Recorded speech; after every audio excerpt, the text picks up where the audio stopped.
Hello, everybody. Yeah, this is Paul Flana. So we have something exciting for you today. So what we're going to be talking about is all about publishing, creating, and also monetizing a complete children's book on Amazon Kindle. And one of the biggest problems right now that I've noticed over the years, and even when you see the comments and stuff, is, hey, look, I get the idea. Okay, I know AI can create Kindle books, but I can go and do it, publish on Kindle. I also know that Amazon Kindle is a very big platform, but just show me step by step. Okay, what do I need to do? What do I avoid? And all that kind of good stuff. So we're gonna talk about that today.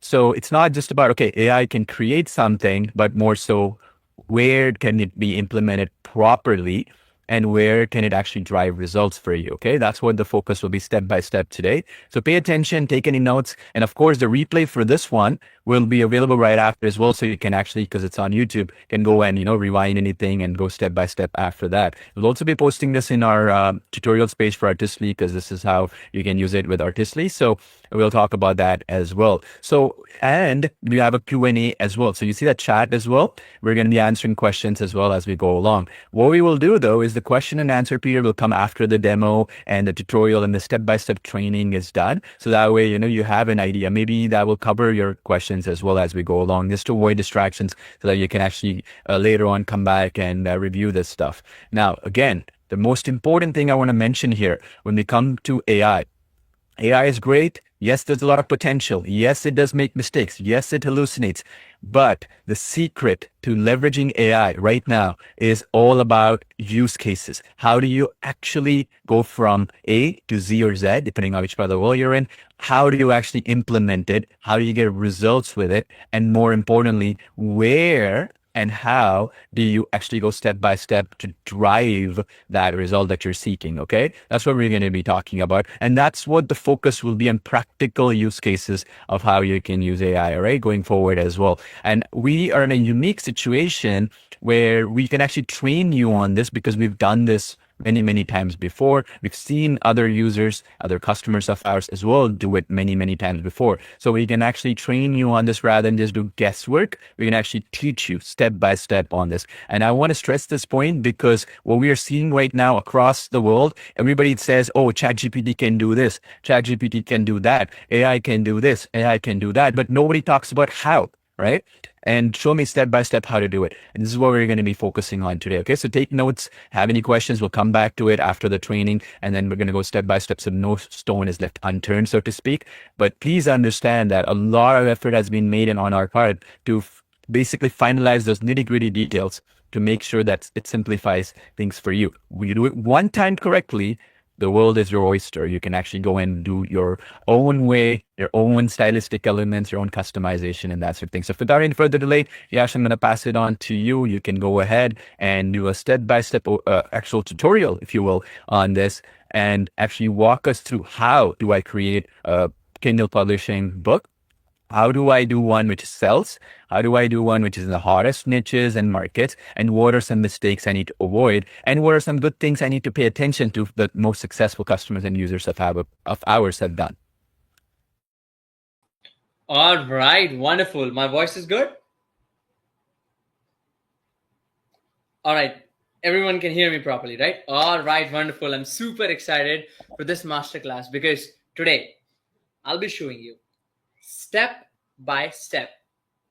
Take your idea, take your story, convert it into a children's book, properly formatting it, properly making sure that you follow all the requirements and rules by KDP or any other platform that you think. We'll talk about that as well. The main idea is keeping consistency in line, making sure it follows your story and all that cool stuff, right? And it's going to be step by step masterclass on this, right? So I want you to pay very close attention from start to finish. So without further ado, I'm going to share my screen and we'll jump into some amazing stuff. All right. So I'm going to share my screen now. Guys, so now let's look into this, how you can actually take your idea or your script and convert it into a beautiful KDP-ready children's book. Perfect. So first of all, you got to come to the dashboard and you come to Fast AI Image Designer. we did some major upgrades in the AI Storybook Studio, right? So you click on that. Now you have two options. You can either convert your base idea into a storybook, or you can convert your script. Let's say you already have a story written and stuff like that, right? So what you gotta do is whichever option you want. Let's say I have already script, written, or let's say, Chat GPT, I want to use the script that I wrote from Chat GPT, or whichever AI I want to use this, right? So I will click on it. Now you gotta click on create new story, and now there are two options. Okay, so starting with the characters, right? Who do you want to feature in your story? Will it be a real character like your grandson, your loved ones, or would you like an AI character, right? So that's what you need to decide first. So with both ways, let's say even if I go ahead with, let's say, this idea, right? Let's say I want this character, then you need to click on like cartoon style because it's a cartoon. If you were uploading the human photo, like a real photo of a real kid, child, right? Then you would put their child name, the costume direction in detail, and the script. That's it, pretty much, right? There are some notes, and I just want to be very clear here, yeah? What is possible, what is not, and what we are working on, okay? Right now, whether you do AI character or you do script to reference photo, if you want to get best result, we already say that it works best up to 2 consistent characters. Going beyond 2 consistent character can lead to consistency issue for AI characters, right? Let's say where there's no character, where AI is generating the character for you. I know there is a request that one of the most common requests that we get is multiple character who are working on it. Once it is done, you will be able to upload, a lot of you want to create like twins, right? People are you want to have the granddaughter and you want to have the grandson, both of them in the one storybook. It's working on it. It will come probably as a separate category or something here where you can drop multiple characters, right? Now, if you're using the reference photo, okay, make sure your uploaded image only has one person / character in it. Make sure, right? One of the mistakes that I commonly see is you have a character, but it's in a group, meaning a boy is there, a girl is there, and an animal is there. AI is not going to understand, right? The way it is designed currently, it's going to take that character image, right? The clothes, the top, the bottom, the facial structures and everything. It's going to understand of that one character, okay? If you upload more, it's going to lead with inconsistency issues. So just want to let you know. And yes, ability to support multiple character is coming very soon. Stay tuned for that. All right. So now, let's say I don't have any reference photo. I have a script that I already used Chat GPT to write it for me, and I want that to be converted into Storybook. All I will do is again come to script to Storybook, click on AI character, go to Chat GPT here, copy this thing. Okay, copy it, Control C if you're on Windows, Command C if you're in Mac, and then Control V, paste it. Very easy, simple stuff. Now what you have to do, this is the tip number 1, hack number 1. If you want to create KDP-ready children's book, you need to make sure that the dimensions that you pick kind of that works on that platform, right?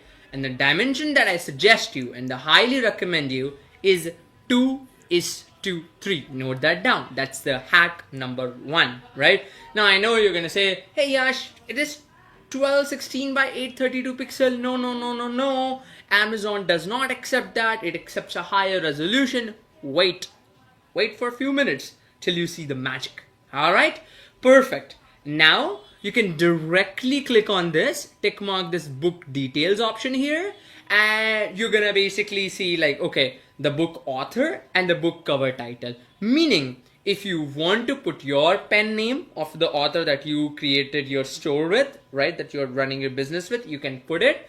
And if you already have a title in mind, you can put it. If you don't, you can leave it as it is. AI is going to do the work for you. Here, I want my name, so I'm going to say Yash Sharma, okay? And then the book title, I want, let's say, I really don't know. I would let AI do its magic and I will hit generate. Now, what's gonna happen? Well, it's gonna first of all divide your script page by page by page by page by page, okay? And then it's going to create separately your cover image, so you don't have to, okay? And then what it's gonna do, it's gonna illustrate each page with character consistency, something that is not done in the market ever before, right? Now you're gonna see that those creations. Let me just see.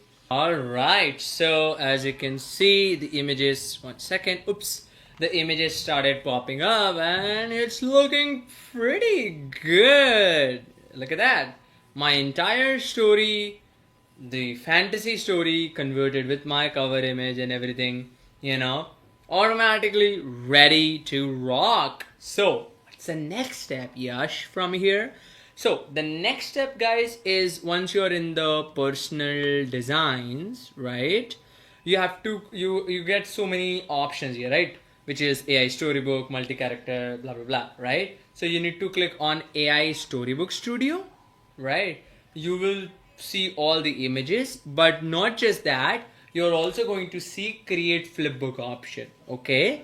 So when you click on create flipbook, and when you're gonna click on select, basically, with all the pages, they're gonna get this option called select story. So when you click on any one of that, automatically your entire from first page to the last page, it is going to get selected.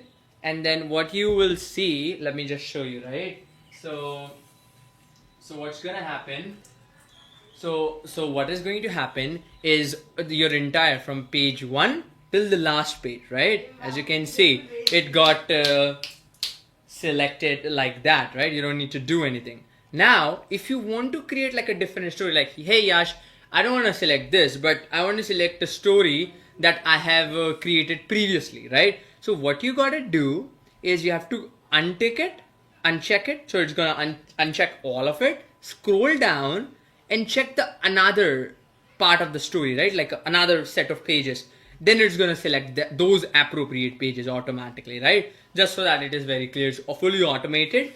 Now you have to follow this process in order to get the KDP ready, and I'll tell you why, right? So when you click on this, when you click on create flipbook, you're gonna put it's gonna automatically get the title, right? And if you want to change it to any language, you can come here. By the way, we're getting a lot of requests, and we are adding right now we have Filipino language, Hindi, Indonesian, Kannada, Persian, and all that.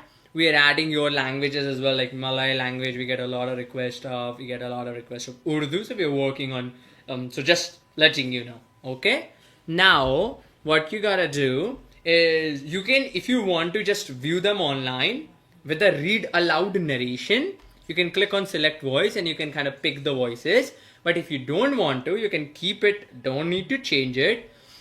Templates. So basically imagine templates are, your pages where your story will come, right? So what's gonna happen, so what's gonna happen is you can either click on browser built-in, you can upload it, or you can generate, right? If you upload, always make sure that the size and the dimension of that uploaded page template has to be 2:3, which is your actual pages that you created. Otherwise it won't work, right? But for now, I'm just gonna click on browse built-in. I'm just gonna go with blank, right? Blank suits every kind of style, right? Now front cover, you're gonna click from choose from library, and it's gonna show you everything here. What you gotta do is scroll down, pick that appropriate page. It's somewhere down here. Let me just scroll down more. Okay, so the door to Lumeria, right? Very good, very nice. And I'm going to click on generate flipbook. Now what it's gonna do, guys, okay, now here the things gets very interesting from now, right? what it's gonna do, it's gonna take that process and it's gonna send you to a flipbook page. Okay, now there you're gonna see magic. Okay, so we have automatically added a one-click button that is going to take all your pages and make it compatible and make it work and automatically convert it for ready to use KDP pages. How cool is that, right? But there's a trick there, right? If you create, okay, now this is the kind of button you will see, and I'll explain you, right? If you create stories in any other dimension other than 2:3, this button won't appear, because we don't want you to convert those pages which are not compatible with the size and dimension and resolution requirement of KDP.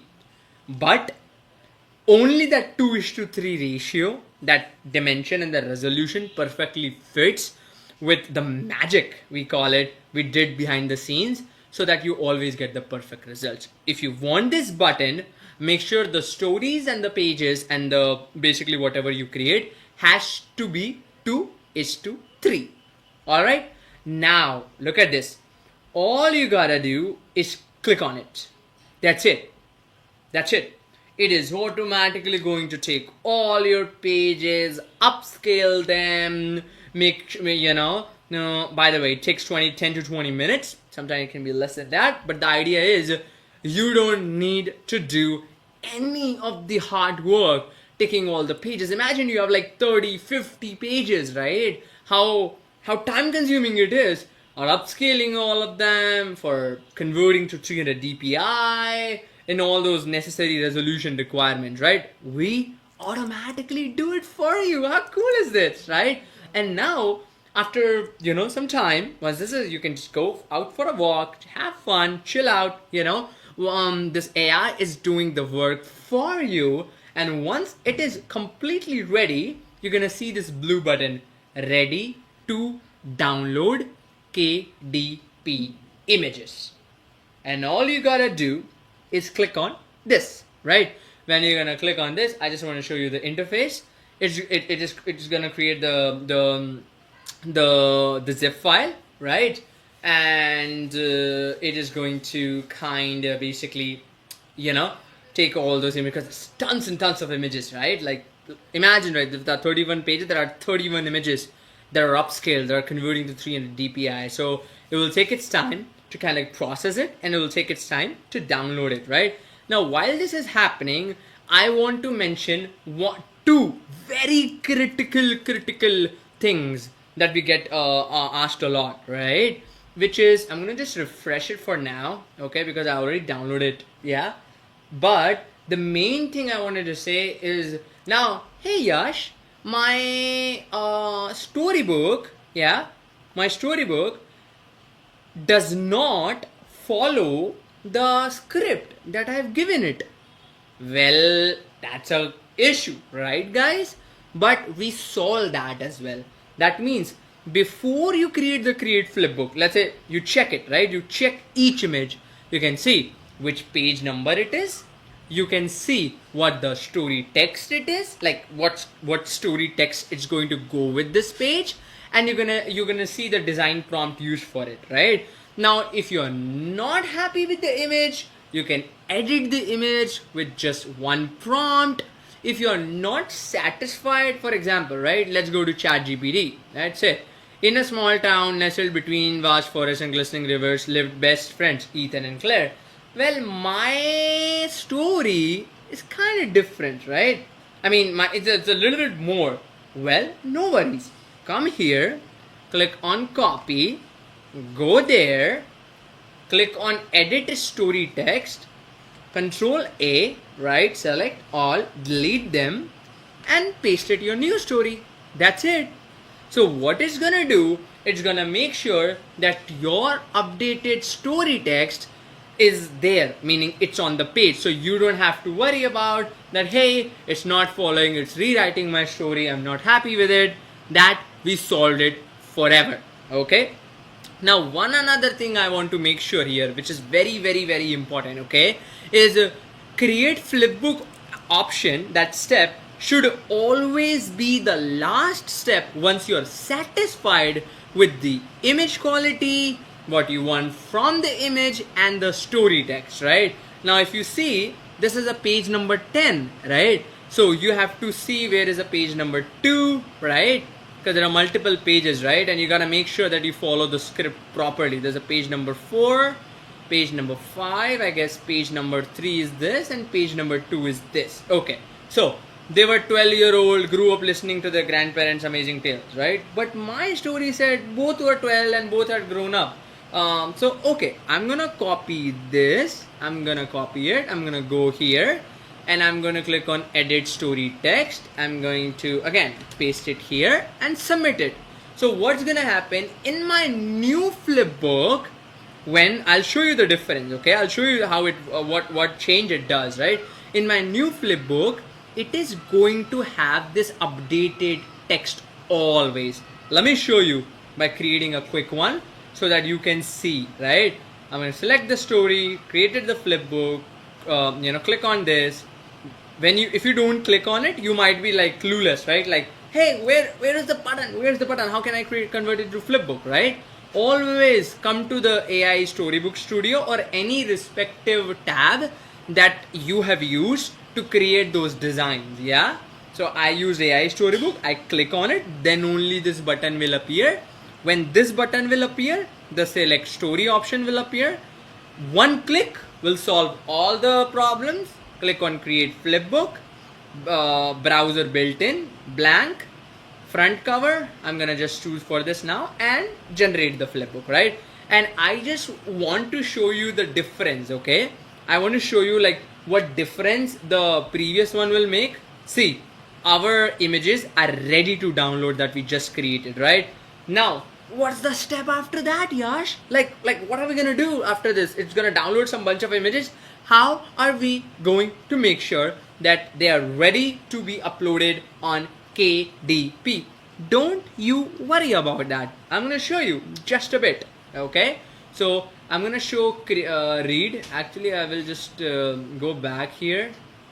1 second. Alright, so I'm just gonna click on this, and I wish I can open this in a new tab.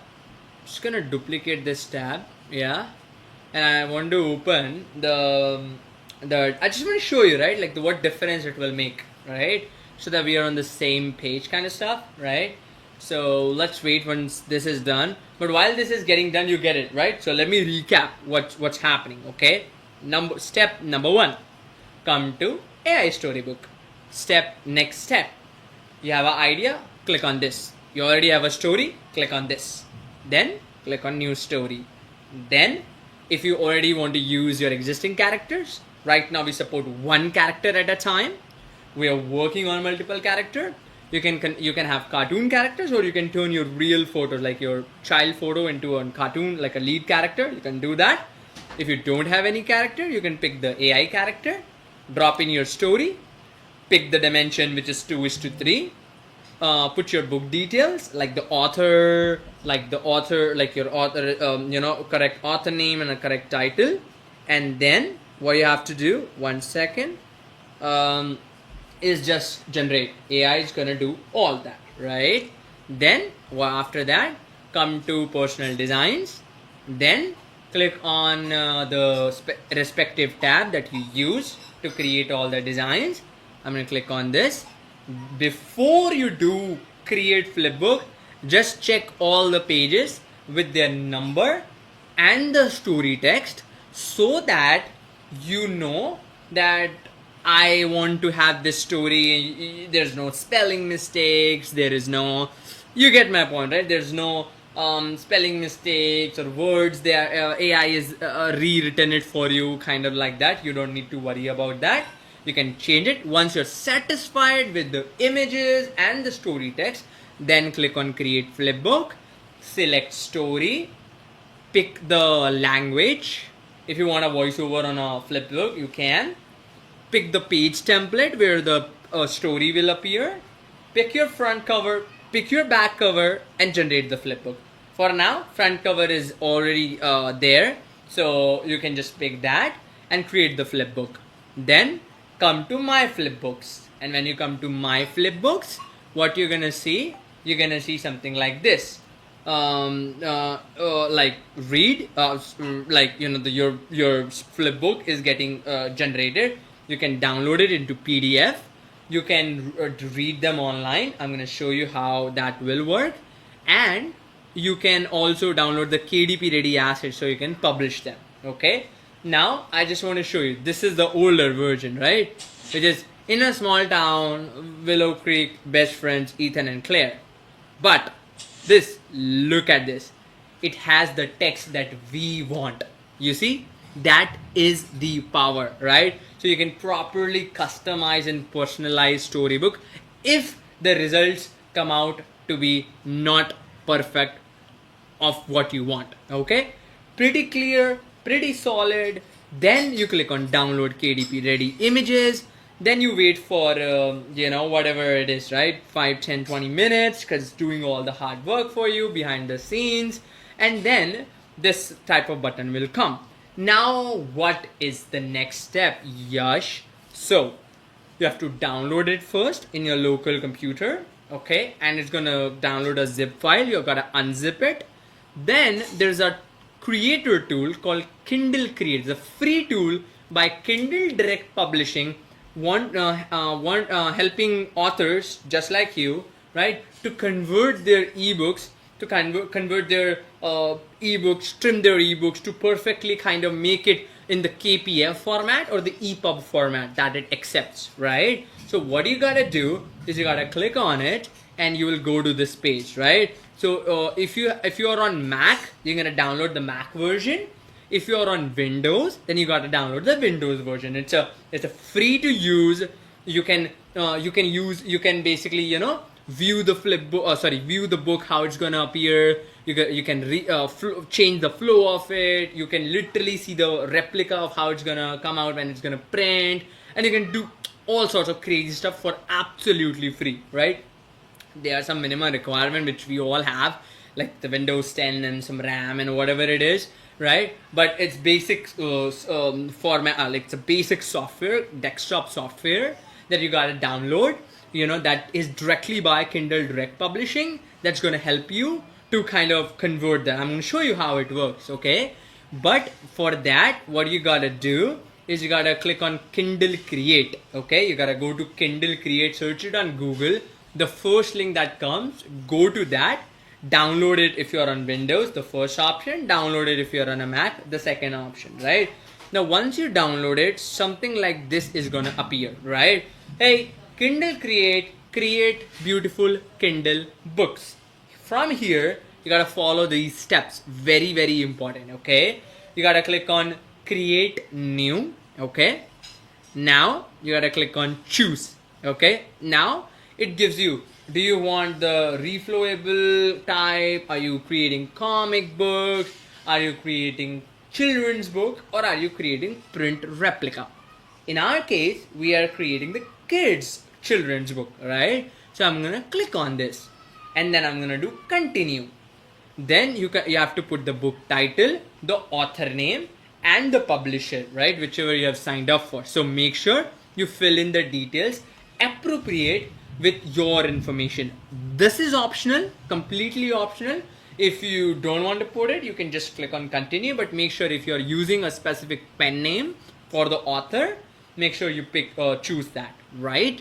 Now, what you need to do is click on continue, and there are some options. In the reading options, you will notice a guided view and the virtual panel, right? So what is reading option? Let's see. A reading option is basically allow readers to experience through book. So always make sure it is guided view. Reading direction will always be left to right, and basically page view will always be facing pages. So whatever is default, just stay there, right? Now what you have to do, guys, is you have to click on these two. Oh, one second. I came back here. I'm gonna click on continue. Again, continue. And choose files, right? So it accepts PDF, it accepts JPG, and it accepts PNG. So when you clicked on download KDP images, what happened behind the scenes? It took each of your page, converted and upscaled it to the perfect resolution that fits on all devices, and that's according to the KDP requirements, number one. Number two, it automatically converts into 300 dpi so that it does not get rejected, and it automatically do the fine tuning and the some polishes that is required that would easily take like a couple of hours for you to do it manually. It all does that in just single click. All you gotta do is click on choose files, right, and come into that folder where you have uploaded your where you have uploaded your what I'm trying to say, right, is the zip file, right, where you have your zip file unzipped. You will see all this. You won't see these guys because as we are speaking, we're making these changes in your account. You will see the page number linked to it, so you can properly segregate them. But anyways, you really don't care. You just gotta just like literally put your computer, like put your mouse, and just just save everything, right? Just select anything and just open. Now, why I am saying that, I will show you right now, right? I selected all my pages, even including the cover image. It is okay, you can delete that later, but that's the idea, right? So I'm gonna click on thing. Now, don't worry, it is very very simple to use. I'm gonna make sure that I'm gonna make sure that you don't get you don't get overwhelmed with this, but you're gonna get pages like these, okay? Generally, these are not formatted for you, okay? So what I would suggest you guys is, okay, let's start one by one, right? So, because there's so many things to play here, right? All you worry about, guys, honestly speaking, is just the single page and the facing page. Now see what's gonna happen, right? When I click on this section, this entire section gets selected, right? And it's a facing page section, right? Meaning each of these pages are facing each other. You have got to click on single page, right? Just segregate all the sections into single page if there are. It's gonna make your life so simple. Whenever there are two pages, just go there. It's a facing page, just click on single. Just come here, make it single. Just come here, make it single. Come here, make it single. And then again, come here, and make it single. I'll tell you why, right? Make it single, right? So basically, you get all your page. Okay, come here. So when you just click on it, automatically both of those pages get selected, and just click on single page. You see where I'm creating the single page, right? Like here, the page type, the single page, automatic. So let's say I come to these two images and I'm clicking single page. Now, why I am doing what I am doing, right? It's gonna divide your pages like these. So I'm come here and I'm doing single page. I'm coming here, and I'm doing single page, right? It's kind of dividing each of these pages in one by one. Now, all you have to do, okay? All you have to do, you can again delete and whatever you want, but all you gotta do is either you can click on this, you can say insert page, delete, resize, crop, and replace. You have these options. You don't have to do it. It's just pure drag and drop. You gotta go to open your Chrome again, okay? And here, click on read, okay? Click on read. Now, what you have to do is what's my first page will be, yeah? Okay, first page will be the title. I'm gonna come here and I'm gonna just drag it to the very top, right? It's kind of their platform is kind of all over the place, and it's like, oh, they're very updated, like all over the place, meaning like the UI is a little bit learning curve there, but be with me, right? It's very simple once you kind of get a flow with this. Just make sure this is this is the thing. You can like do this, and just make sure before you do anything, whenever there are two double facing pages, you click on it and you click on single, right? Just divide them into single pieces. It's gonna help you a lot, okay? And then, okay, there are no double pieces right now, and there are only single pieces. So let's take our cover and let's put it at the top first page, right? Just like how you do it. So take it up, go up, take it up, go up, take it up, go up, take it up, go up. It's I know it's like that because it's like a screen here. It can't get minimized, otherwise I would have just done it clearly. But you get you get the idea, right? Take this, scroll up. Take this, scroll up. Take this, scroll up. Just gonna go like that. I'm almost done. Like this, like this, like this, like this, and like this. Alright, so that's my first page. What's the second page, right? Second page is the girl looking at the mountain. Oh, sorry, the moon. Where is the girl looking on the moon? Da da da da da da da da da. Okay, there's the girl looking at the moon. Where is it? Here, she's on the 25th page. Take her at the top. Perfect. Awesome. I just gonna show you right as I'm doing it so that you know how easy it is, right? I would have just skipped to the like process that I did final, but I want you to see the whole process so you don't get like overwhelmed, right?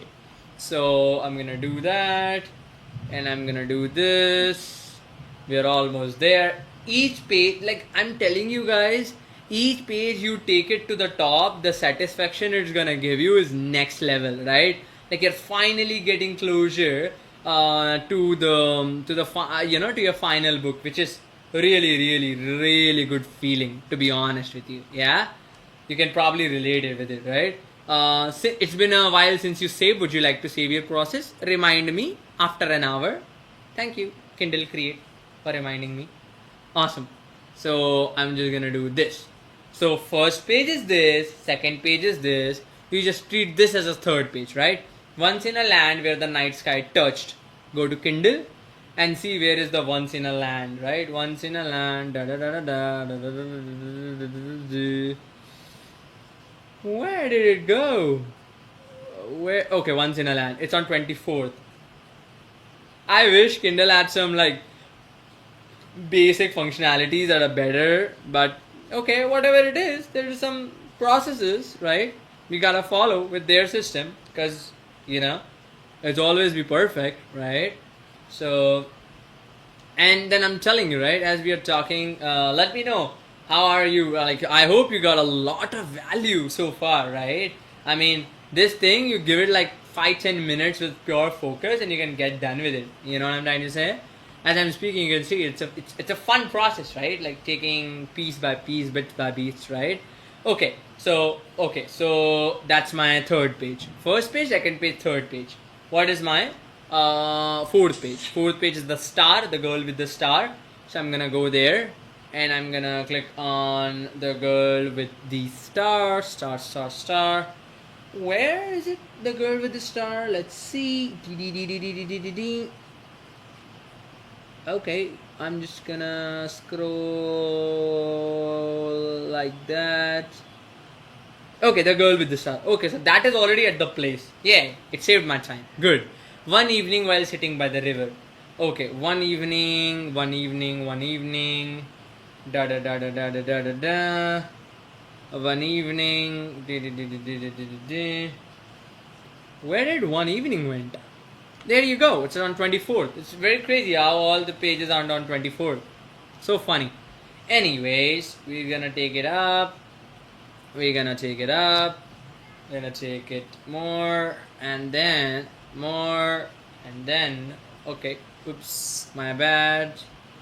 And more and then more and then there you go. We're almost there. Alright, so this should be, I guess, that after that night one, right? I'm just gonna go there. I'm gonna go there. Alright, so this should be our fifth page. Okay. First page, second page, third page, fourth page, and fifth page. And you rinse and repeat until the end. Pretty clear, right? Pretty solid, pretty much very simple and easy to do, right? Now let me tell you, once you finish with all this, what you gotta do, right? Because that's what's important, right? Now you want these pages to be facing each other, right? Because that's how it's gonna appear because otherwise if the reader is going to read it in the in the vertical format, it's just gonna show one pages. You want both of them pages if they are reading it horizontally, right? So what you gotta do is, excluding the cover image, every page image, right? Every page image, you click on it and you click on facing page. So what it's gonna do, guys, it's gonna add that respective page after it. So it's gonna appear like simultaneously. You see what I'm trying to say? And it's gonna come here, face. You see? Come here, face. You see how the story and everything. Now let me show you, right? Let me preview that so that you can see, right? I'm just gonna cancel it. I'm gonna preview it again. Check this out, right? So orientation, these are these are this. This is how it's gonna appear on each. How cool it is. You see? Because see, when there are no facing pages, it appear like this. It will appear good on the vertical, but it's not on the horizontal, obviously, right?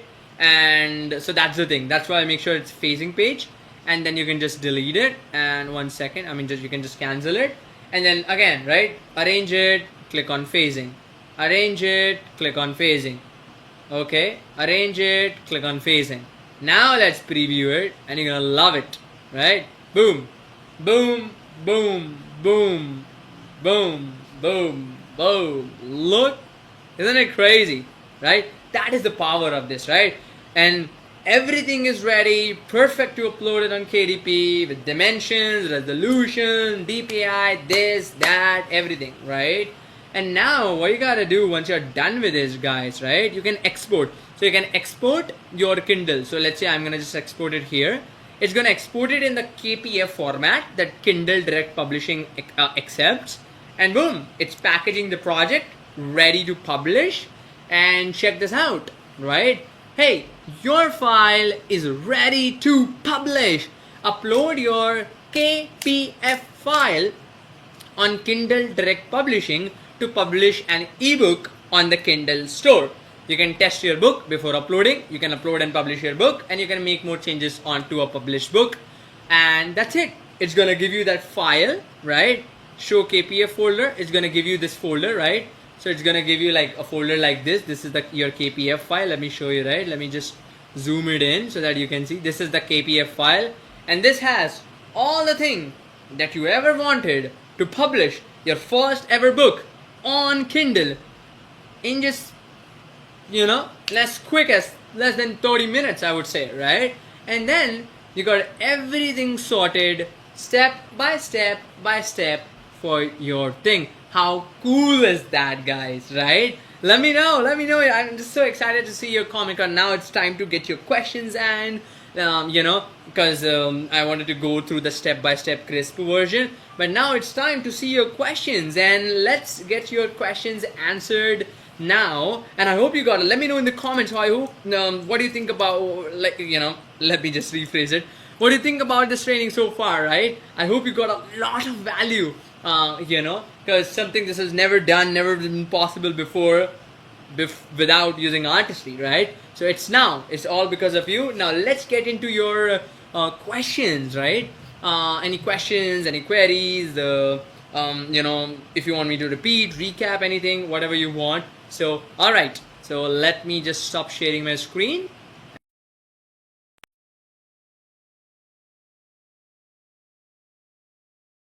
Oh, sorry, my bad. It's very powerful, right? Now there's one another update I want to make that the developers just pinged me. I went through all that drag and drop. It's a little time taking, right?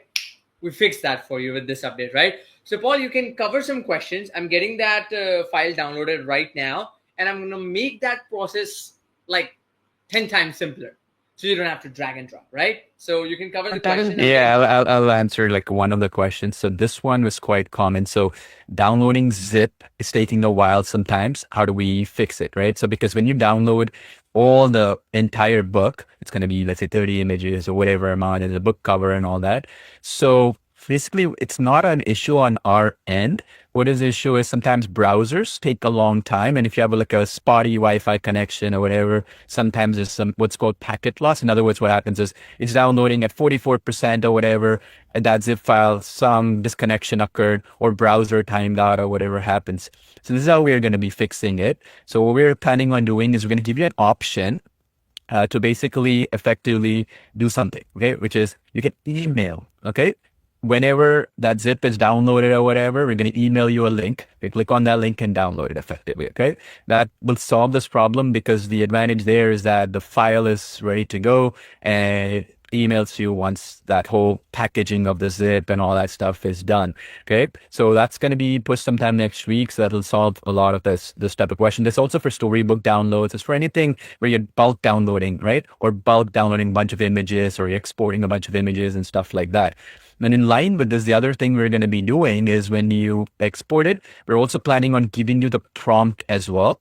As a part of that image. Okay. So that way, let's say 6 months from now, whatever, you want to make sure that you wanted to, let's say, know what prompt was used to regenerate that image or that storybook style or whatever, you can do that. Okay. Now, the other question that came in that I kind of wanted to answer was something along the lines of, let's say, for example, can I edit an image or edit the storybook text? Okay. So in other words, if let's say I created a storybook, right? 30 pages or whatever. I don't like page number 25 because something was off, but there's whatever. So you can edit it. Let's say the text in it was not accurate or whatever. You can edit only that image, let's say on that page under the personal designs area. And then you can basically tweak it, like change and add a beard for that person or that character or whatever. You can do that. Or there's also a new feature where you have something called edit storybook text. This is where, like half of it is the image and then the other half is the text element.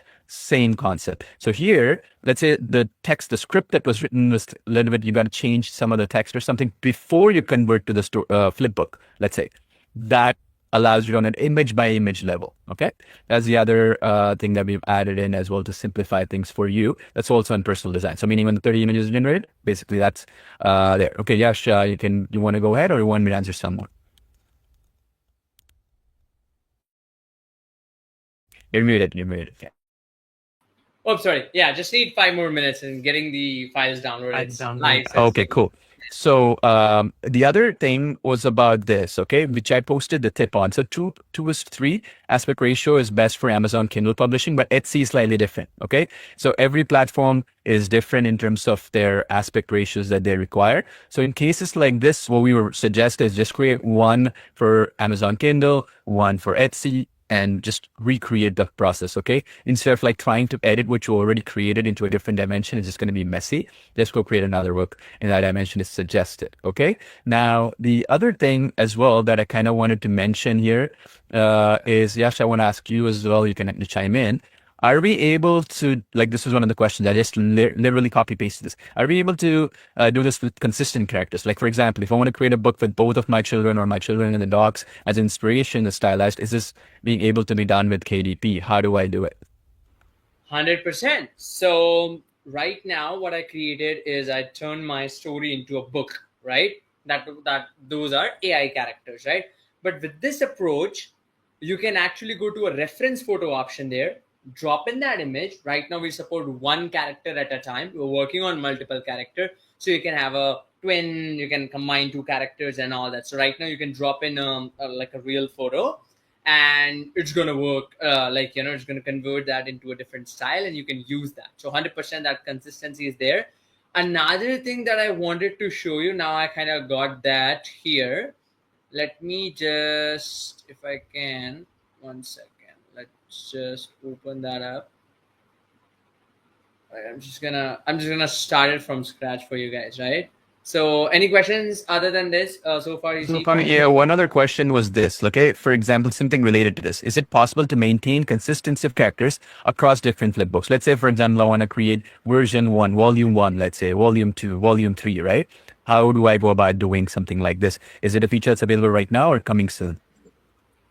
Yeah, that's a very good question. So right now, yes, if you created one character and if you want that throughout pages, you can just create it and have a set of storybooks, right? But if you want multiple characters in the storybook that follows your reference, that's coming out. That's coming out where we allow you up to 3 uploaded characters, right?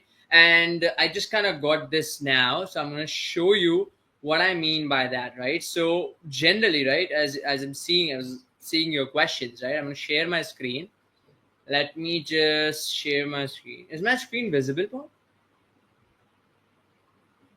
Right?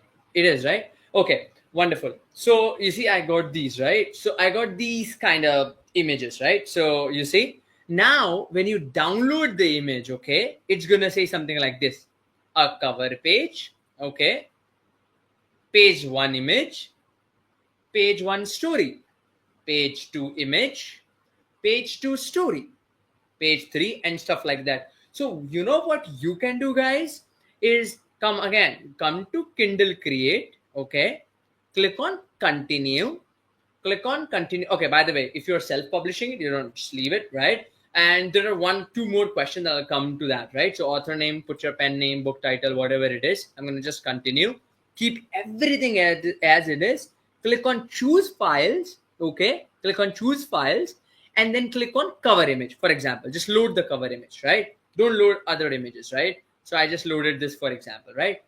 Then what you do, right click on it, insert page, do the page one image.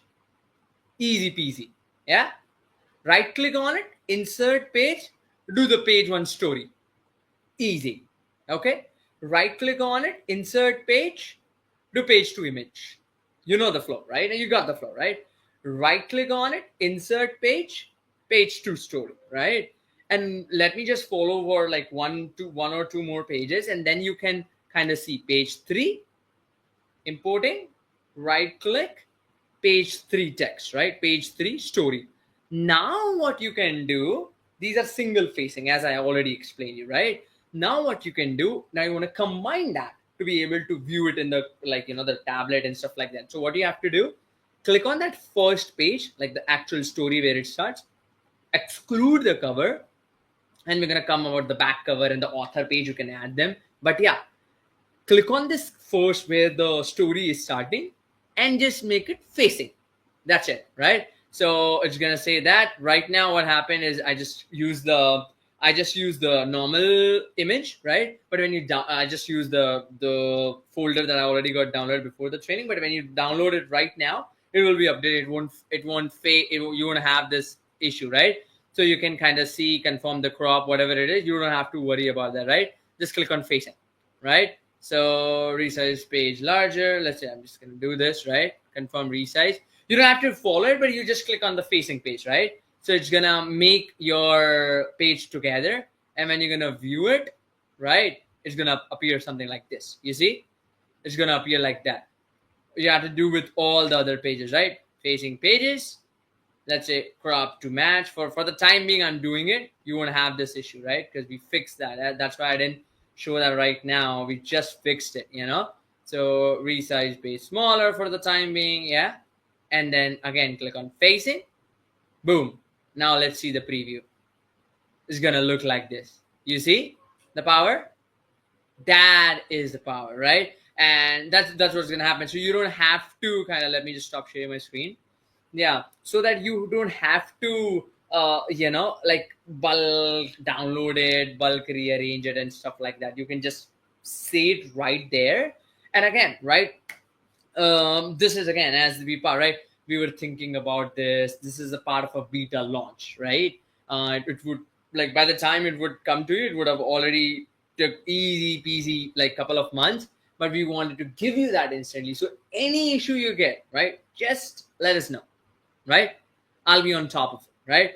If you face any issues and not being able to find your file, or whatever it is, as Paul already mentioned, we're working on, so that directly in the email you get the zip download functionality, where you get the zip folder to your email, so you don't have to keep checking it. And all the images, right? So the image ratio that these gets created in is 2560 by 1260, something like that. You can check it. This is the exact ratio, that Kindle accepts, right, for the cover pages and all that, and it does the cover pages, right? Now, there are two quick things, right? Yash, what about the author page and what about the back page, right? Because it's much about the author and all that. What you can do, right, is you can separately create that, because so much paragraphs there, so much text there, you need your picture there and all that. You can customize that, make it 2:3, yeah, make it 2:3, come to upscaler, up the AI bulk action, just upscale and 300, make it 300 dpi, and it will work perfectly, right? Or you can like you can make sure that it fits the perfect ratio, which is 2:5. Let me actually. Yeah, and we're gonna add this as a tutorial for you guys in the tutorials page, so don't worry about it in case you're kind of like, where's the upscaler? What is he talking about? Don't worry, you're gonna do that. This is like a beta feature, like he mentioned. We just added in, and literally while he was live, actually, what I wanted to add was a couple of questions came in. I actually noted it down here. Right, adding page numbers so that we can easily do it. Was one question like this one. Another one, can't we just add each page one by one instead of adding everything at once, then reorganizing it? And we saw the questions and actually implemented it live, which is kind of exciting for us because we want to improve based on what you see, right? And so in a way, all the tutorials are like the demo and the step-by-step that we did kind of is more easier now, right? If you think about it, and we'll only make it more streamlined. Just want to mention as well, this is the point. Somebody posted this. I want to make a note as well. So just to clarify, KDP doesn't accept flip books that we create. Flip books are a link, right? The flipping pages. It only accepts standard print files or ebook files. And flipbooks are web-based viewers, right? Not valid formats for publishing. So meaning when you do the flipbook with narration and stuff, that's for you to share, right? For others to actually go with narration and stuff. You can't really take that same thing and publish to Kindle because Kindle has its own format. Now, what I want to mention here, a couple of questions came in about why can't we just do PDF or why can't we just upload like that format? Well, just want to explain to you so you understand, okay? When it comes to kids and children's storybooks and this sort of stuff, it's more visual in nature. A lot of people like physical books that they'll buy. They'll not buy an ebook. What are they going to do with an ebook? They print it in the printer and whatever, and it's not useful. And Amazon, that's why I personally like Amazon, is that they have an entire ecosystem to print stuff, right? So for example, let's say I wanted to not only publish a book, I want to make sure it's a physical book. So I give an ebook download option, but also a printable option. Amazon will actually print it, ship it, and actually deliver that whole thing from their warehouses. Okay, that makes a big difference because I believe there's a minimum value you want to put to that book. I think $7 or so. It keeps changing all the time based on inflation, costs, and all that kind of stuff. So that means at that point that with that shipping and everything is included for that value. So you can price the book $20, $15, whatever it might be, and you'll still make a profit on top of it. But more importantly, you have something that is forever in physical form. You never have to worry about the distribution side of things. Okay, I kind of wanted to stress this point. Okay, back in the day. I'll just make a note about this, right? Why Amazon Kindle Direct Publishing, right? In particular, why not Etsy? Why not something else, right? So why this? Okay, just want to mention here. Back in the day, like this was about 10 years ago, 8 years ago, I used to publish and make a lot of money CD-ROM drives, okay? We used to actually put ebooks or like whatever stuff and sell them on eBay, sell them on other places, okay? Software, whatever. One of the biggest problems we used to have when it comes to courses or physical products was the delivery of it, okay? Because what you'd have to do is you would have to order 500,000 and stuff like that, like in huge volume, before you ship it over to end users or end customers, let's say. And nobody has the money. Let's say, for example, even if it's $7 to $10 each to create the cost, you're buying 500 of them. That's right there, 5,000, right? Or $10,000 in minimum cost that you gotta outlay, whether you sell a single book or not. Amazon changed that dynamic completely, where what they're saying is, look, even you sell one, two, it doesn't matter.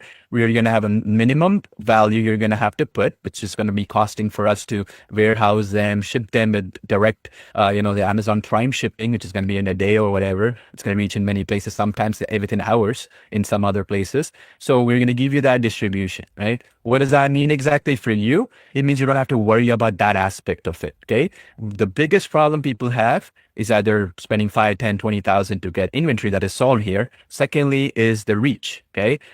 It's not easy to market a book, okay? I know billionaires who publish books. They go around in podcasts and YouTube influencers with like 100 views, 1,000 views and stuff because they got to market their stuff, and that's not easy, right? Not a lot of us have all that energy, time, resources, connections to go and, go to all these media networks and stuff to sell, like, go to Oprah, for example, or whatever, just to sell our books. So the better distribution is here.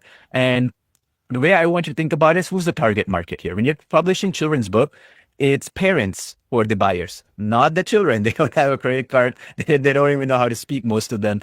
So what do parents want? They want something that they can physically touch and feel, right? And so that is basically the general idea when it comes to these things. Okay, so hope that is clear. I'll actually pull up some stuff that you can create and some techniques you can do in just a second. I'll bring it up to you because I have the physical books here in just a second, and why it is so powerful. Okay, and how we'll keep improving the platform to get it to that level, because a lot of people don't understand. A lot of these are gifted. Okay, a lot of these children's books actually gifted for birthdays, for holidays, or let's say let's say, for example, for like Christmas, right? That's the thing, because people don't want their kids to be digitally in front of their phone all the time. I don't. Nobody does, right? Grandparents, parents, uncles, aunts. So it's a very good way to do that. Yes, we're going to say the second thing. I kind of cut you off. Go ahead about this one. Yeah, what was I saying? Can you remind me? So basically, you were effectively saying, okay, we solved that issue for you when it comes to the book covers, right? Where you can Oh go yeah, put in oh, yeah, upscaling and that kind of thing. I said there'll be a tutorial for that. Then the next thing, yeah. exactly. And I'll So bring some books for you folks so I can show you some examples just right now. yeah, Okay, just give me a sec. yeah. So that's why, where now what happens is author pages, back cover pages, a lot of text and stuff like that. So what I suggest you, honestly, you got all these 90%, 95% of your images done anyways, right? What you do is you create those two images separately, right? You can use the advanced editor, just add some text, add the paragraph, add about yourself, author page and stuff like that. Get it. You can go to AI design assistant and upscale it, right? Or you can go to AI bulk action, get the thank you page, the author page, and the back cover page, whatever you name it. Go to bulk action and kind of like upscale it and basically upscale it and change it to 300 dpi. Make sure when you actually create that author page, it is also 2:3 or whatever ratio, right? So I was just pulling that ratio, right? Is what is that ratio that these final images are in, so that they are actually print ready and stuff like that. So I'm just 1 second. I'm just gonna get it. It was in top of my mind and I forgot. It is 2560 by 1260. I don't quote me on that, but yeah, 2560 by 1600. So that's the thing. So recommended size is 2560 by 1600. That is the final size of images that you're gonna get with 300 dpi. Nothing to kind of customize it and everything, right? All you need is those two pages, right? Is thank you page and the author page that you can custom build it, and you can kind of build it in that aspect ratio. So that's the thing, right? And that's the power, right? Now think about this, right? Previously we took that, right? A lot of you guys have requested that, hey, this is not KDP ready, I can't publish it directly, there's no use case, right? So now it is, right? That's one thing. Second thing, we talk about character consistency. There is nothing in the market right now that creates the character consistency, character storybooks, and all this in one click. Because I know that, because that was a frustration from before we got all this idea. That was my frustration, right? I'll tell you the manual process, right? So okay, you got this tool, right? You got your image generation. You got to first come up your script. You can use Chat GPT. Now comes the fun and the hard part. Now sit and you got to create one page at a time, the story page and the image page, and then do all the thing, And let me tell you, to get the perfect creation, it would easily take 2 to 10 recreations, right? Because first time the page does not come good, the characters not consistent, stuff like that. Now just one click, and that's the thing, right? And we talk about character consistency, and you can let me your definition of character consistency. But the idea of character consistency is the characters are looking perfectly consistent from their hair to their toes, right? Is if you're not getting the character consistency at this point, I think there is some changes in their workflow that you gotta make, but we have crafted it that it's the state of the art right now. Nobody, even we name all the big right, Mid Journey, Chat GPT, Gemini, even for the sake of it, right? Because not built in that format, right? You gotta manually create those images, and again, prompt after prompt after prompt alteration. I've been there. This specific feature, we didn't have AI design agents before, right? This specific feature came from the frustration that I had one day where I literally had to sit for 6 hours to finish a 10-page book. You know why? Because the character goes inconsistent, the style goes inconsistent. I gotta create each of those pages separately, and then I gotta bring this on, and my prompts are not good, so I gotta work on my prompt, going back and forth. Just a massive time loss and not efficiently. And then I decided I'm going to build something, and with your feedback, with the help of our amazing team and your guidance and your we are at where we are right now, and we are constantly improving, right? Adding multiple character upload functionality, so you can upload multiple characters and get it done. So that's the thing, and I'm always open for your suggestions, for your feedback, for your constructive criticism. Just let us know, right? And we'll fix it, right? So that's why one thing to add here is, again, this is a beta feature. Any issue that you have, you can email the support directly, mention that this is the thing I want you guys to know, or you can tag me on the meta group. I will definitely let it and work on top of it, right? And there are some serious upgrades coming, which for some reason I can't share it, will be coming to you very shortly, with taking all your requests and being able to use it not just on KDP but on other multimedia platforms. So I'll give the mic Yeah, to you. so I'll pass it on here. I'll talk about the most pressing question. You want me to answer this question? What are some hot niche markets to publish children's books on? Okay. And actually, this has been going, like, I've been doing some research on this myself for a while now. And as a parent myself who is enjoying buying so many books, like I have like around 200 children's books that I personally purchased to give, to use it for my own, right now, 14-month-old son and that sort of thing. So couple of things, couple of points I wanted to mention. Okay. Think of it from the perspective of the end user. Okay. One of the mistakes people always make is you're actually thinking of it like, I want to make the greatest, most beautiful book or whatever, but not looking at the target market.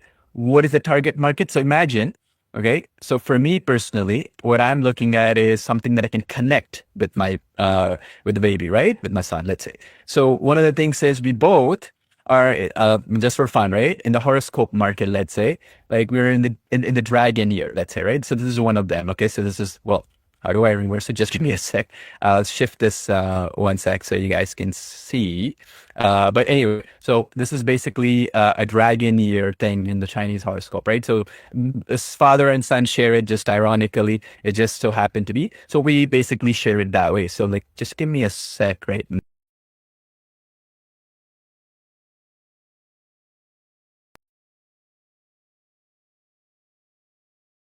Okay, sorry. Yeah, while Paul is fixing up the camera and kind of show you the zoom in functionality, let me know if you have any questions, any doubts, anything. Because now think about this, right? Like, my childhood dream has always been converting my drawings into a storybook. Yeah, All sure. right, so here you go, right? So it's your year, baby dragon, right?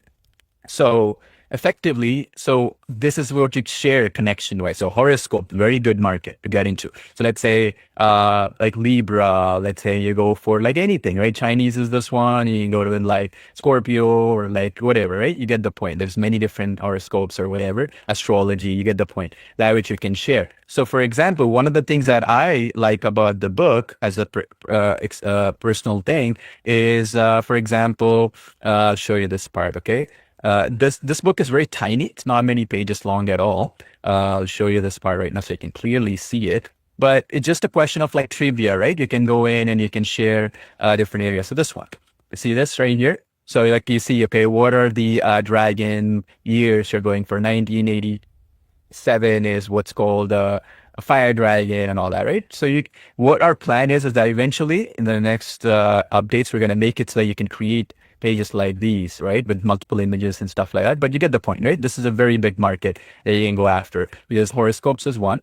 The other one that is pretty good is basically towards the idea of animals, right? To teach kids on what animals, like for example, this is one where like you have a baby boy and then you got another one, which is the kitten, right? So you're talking about kittens, then you're talking about like teddy bears. And you see, this is another example. Like you have the photo here, which you can create. And then the other one is like, you see this, there's a teddy bear here. And hopefully you can see the text here, right? Baby or a bear cub, that sort of thing. Okay, you get the point. So this is really, really good as well. So the idea is that animals, one of the alphabets, teaching kids alphabets, numericals, that sort of thing, basic math, for example, anything that is educational in nature, but also kind of fun to share, right? So for example, if we are trying to, let's say if I want to gift somebody something, I want to make sure that it's an adventure that we're doing together, or it's something related to their birth date, or that's something related to the month they were born, or the uniqueness of the year they were born. Like, let's say, for example, on that day they were born, let's say penicillin was invented. That's something interesting for them to know, for them to buy. You know what I mean? I would love to buy books on that so they know that, okay, I'm special. I was born and that's basically on that special day, for example. You got to look at it from that perspective, okay? Most of the stuff comes into two categories I'm going to mention here so you folks can understand it easily. So one is gifts. And then the other one is basically where you're trying to have parents share special moments, right? So I'll write this down so you folks can actually understand it. All right. So basically gifts and parents share moments. So for example, if I want to share like a moment where, let's say, my son and I or baby and I were in the beach and we had a lot of fun, that will be a story that you'd want to share. An aunt and uncle will want to share that, right? Or grandpa, grandma.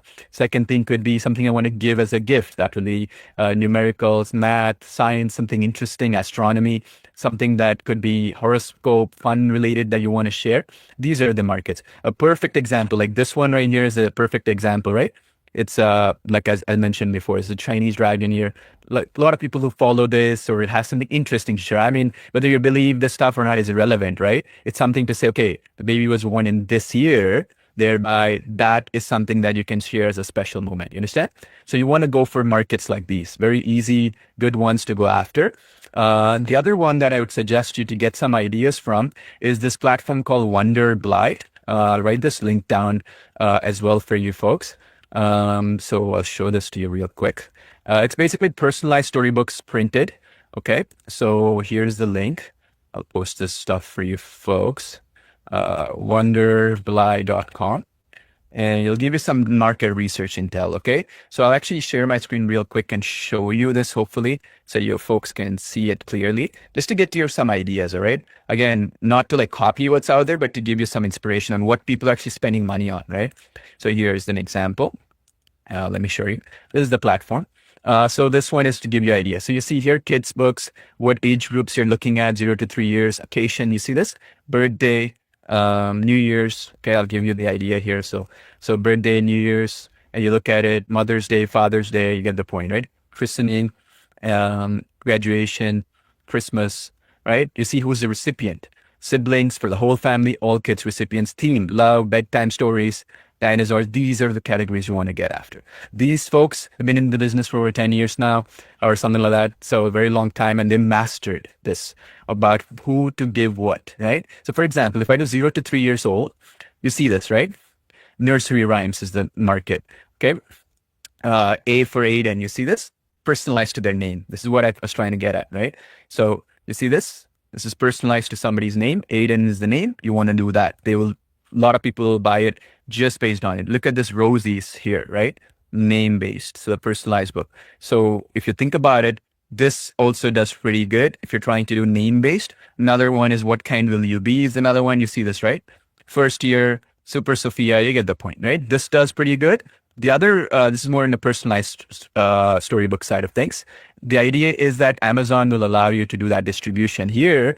Like if you wanted to buy one of these, right? You see this? It's like 60 bucks Canadian, which is about like 50 some bucks US dollars. So you get the point. So I just changed the currency here. Let's make it US. Okay. All right. So you see this, right? So I don't know why it changed the accent, but let me just translate it back to English. Okay, cool. All right. So you see this, right? Right now, like as you can see. Now, the main idea that I kind of wanted to do, so you folks can understand, is to get some idea of like children here and then all ages. So if you go more than 6 years, what are they buying? What is the subcategory here and stuff like that? Okay. So I'll just put it back to Canadian English. I don't know why that's there. All right. Anyway, you get the point, right? So like you see the siblings, babies, and on and on. This is very good for the personalized storybook feature. We're going to be improving this more and more in order to get into this direction. Okay. Because here's the thing. One of the things that you have to understand right now around the world, distribution is key and being able to do it on demand is key. All right. So for example, if I'm trying to buy this book, let's say, or whatever it might be, it's like $60, $50 or whatever, plus shipping on top. If you sell it on Amazon, who would they prefer? Like, let's say, for example, I have a choice between buying it here or buying it on Amazon Kindle, where the shipping of that book will come in a day. I am in a rush. I don't have time to shop. I'll go buy that quickly. You see my point? So this is on the personalized side of things. And then the other thing that you can even do is you can actually go to Amazon's Kindle itself and find out what are the best-selling books. Okay. So that's the other option as well. So you can even go at any point and search in Amazon Kindle and find out what is being sold. Okay. That's another option as well. The main thing though is just to understand where really the greatest leverage comes, meaning where can you add the most in terms of value? Where's those segments, right? That I want you to understand. Okay. Is that clear? Does that make sense? So that you can get a better understanding of where you wanted to go, what do you want to do. One of the biggest purchases for children's books actually are women who are trying to conceive or are already conceiving or just a few months, right? To conceive a baby because they want to set up the whole thing, correct? And that's another huge one. So as an example, that could be if they already have a baby, it's the second one they want or something like that. You get the point, right? So you want to look at it from that perspective as well. So as you look at it from a perspective of like, who is the target market, it'll give you all kinds of ideas. All right. That's basically how I want you to understand. And this is stuff where I've never seen one priced under $25, $30 plus shipping at all. So Amazon's cost like to ship in these like $7 each or something like that. So you'll still, be better off at the end of the day. Okay. Does that make sense? So that is something I want to talk about in terms of what markets to enter. See, here's the thing. As with everything, you got to look at it from the perspective of what little creativity you can do, what AI cannot do. What can AI not do? It can give you suggestions, but not allow you to think from the perspective of a parent, right? What are they really looking for? What are they really looking to buy? Why are they looking to buy? That sort of thing. So think of it from that perspective when you're trying to do these things. And this is where we are venturing down the line as well, okay? That you can think of and really go to the next level, all right? So that's number one. The second thing that I wanted to mention is books based upon one person in the family, okay? So for example, if you look at it, you see adults, the recipients, you see here, grandparents, new parents, moms, dads, partner, friends, and all adult recipients. Let's look at it from that perspective, all right? So you see this, that's one category. And the other one, if you see here carefully, as well that I wanted to show you, is you see astrology is the other one. Remember, humor, poetry, Christmas. So astrology, you go, there'll be some niches under astrology. See this Aquarius, Capricorn, you see what I'm talking about? So you can do it this way as well. Very, very popular in terms of what people are buying and what people want to buy because something to some relevance, right? So imagine if you were to create 12 books, just do it on 12 different signs, right? For horoscope. That'll give you a little bit better reach in terms of how you're thinking. Does that make sense? Let me know in the chat box. Does that make any sense? It sounds simplistic. I get it, but you have to look at it from that perspective, simplify things. And this is not something AI can do because as somebody like a parent or grandparent, they know how difficult it is to buy gifts for children because right now, everything is electronic. We don't want that. Second thing is some are only catered to 6 months old. Some are only catered to 2 years plus. Some are catered to 5-year-old plus. And then once you go to that level of like 6 months to 3-year-old, not many gifts are out there. Play pen, maybe play mat. There's only like 4 or 5 options and everybody already is gifting these things or buying these things. So this is an excellent way for you to jump into that direction and be able to, publish in these categories. Okay. Now, again, these are just examples. You can go into this platform and see some more examples. The idea is as we get better and as we improve the system more, we'll be venturing more into this direction. And what we want you to do understand, okay, and I think this is the most important thing. I'll come back to this point again, okay? Why Amazon Kindle Direct Publishing, okay? Please understand, okay? When a company invests billions of dollars, decades, mastering the distribution system, mastering printing on demand, packaging on demand, shipping on demand, right? It's actually your advantage to take advantage of that ecosystem or that infrastructure, if you will, built for you. You understand? You don't want to go into a scenario where I want to build my own Wonderfly, for example. Too difficult because they have their own, shipping systems. They have their own warehouses. They have their own, distribution centers, one in Europe, one in the US. You get the point. And it's too difficult. It's not something even we can do, not something even you can do. I'm just telling you right now. So this is one of the reasons why, even if it's a little bit painful, a little bit complicated, go through the Amazon Kindle publishing. Yash was mentioning how to do the tutorial today and how specifically to publish. It's a little bit manual. I get it. It's an antiquated system. I understand. But that's also an edge for you, right? Because now once you know it one time, you can replicate it again and you'll keep improving things as we go along, correct? So I just want you to understand that where sometimes that last 5% we say that AI cannot do is what will separate you from everybody. And the other thing is that little bit of creativity you bring to the table is the other real edge that's going to give everybody, right? Like for example, if we said, okay, press one button and we'll create the entire storybook for you, everybody will have the same type of AI slop or gibberish, right? Doesn't have that 5% of edge you can get. The way I want you to think about AI going forward is an assistant, okay? A calculator to help you speed up mundane tasks. Let's say, for example, an automated system that can do 95, let's say a assistant, a virtual assistant, where you can say, look, can you go research for me all the ideas? Can you go research for me the script writing? Can you go do put the whole thing together? I'll do the last 5%. Author name, is putting things together, going for the markets I want to enter. This is how I want you to approach it, okay? And that's how the future of AI is headed towards as well. And we will simplify the last 5% as much as possible for you as we keep getting your requests and as we keep improving things. But understand there'll be still that 1 to 2% down the line that you have to do. And that's a good thing because if everybody can do the same thing, it'll be the same stuff everybody's seeing. Like, for example, I gave you this example right now about this Chinese horoscope side of things. Let's say, for example, if everybody is publishing the same thing, you're going to have 10,000 competitors. What's the point? Doesn't help you, right? So you just look at it from an idea perspective and add value there, okay? Now, the other questions that came in, I kind of wanted to understand. Does that make sense? So far, you let me know, okay? Now, the other thing that I wanted to mention is don't fight against the trends, okay? What does that mean exactly? Okay, so let me write that down for you. It's very important. Don't fight the trends, okay? Ride the wave, okay? So what does that mean exactly here? So basically right now, the trending things is, let's say, for example, if you look at a storybook like this is about 20 pages, give or take long, right? Not even 30. It's like about 20, like you see this, very, very tiny. It's a very thin book, right?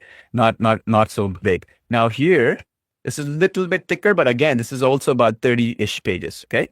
So my point is, like, if you think about it, the idea is it doesn't need to be 100 pages. Doesn't need to be 150 pages. It has to be engaging and interesting, correct? So look at it from that perspective. One of the biggest mistakes people make, and I've seen it over the years, is can I create 1,000 pages book? Well, it doesn't work that way, right? People will buy what they see value in. It's not so much about quantity, it's about quality. It reminds me of like in the early days, when we used to do copywriting, right? Like a landing page. Let's say, for example, we want to build a landing page like what they have here, correct? See, we used to go by word count, okay? On how to sell something. Let's say this is the page example or whatever, right?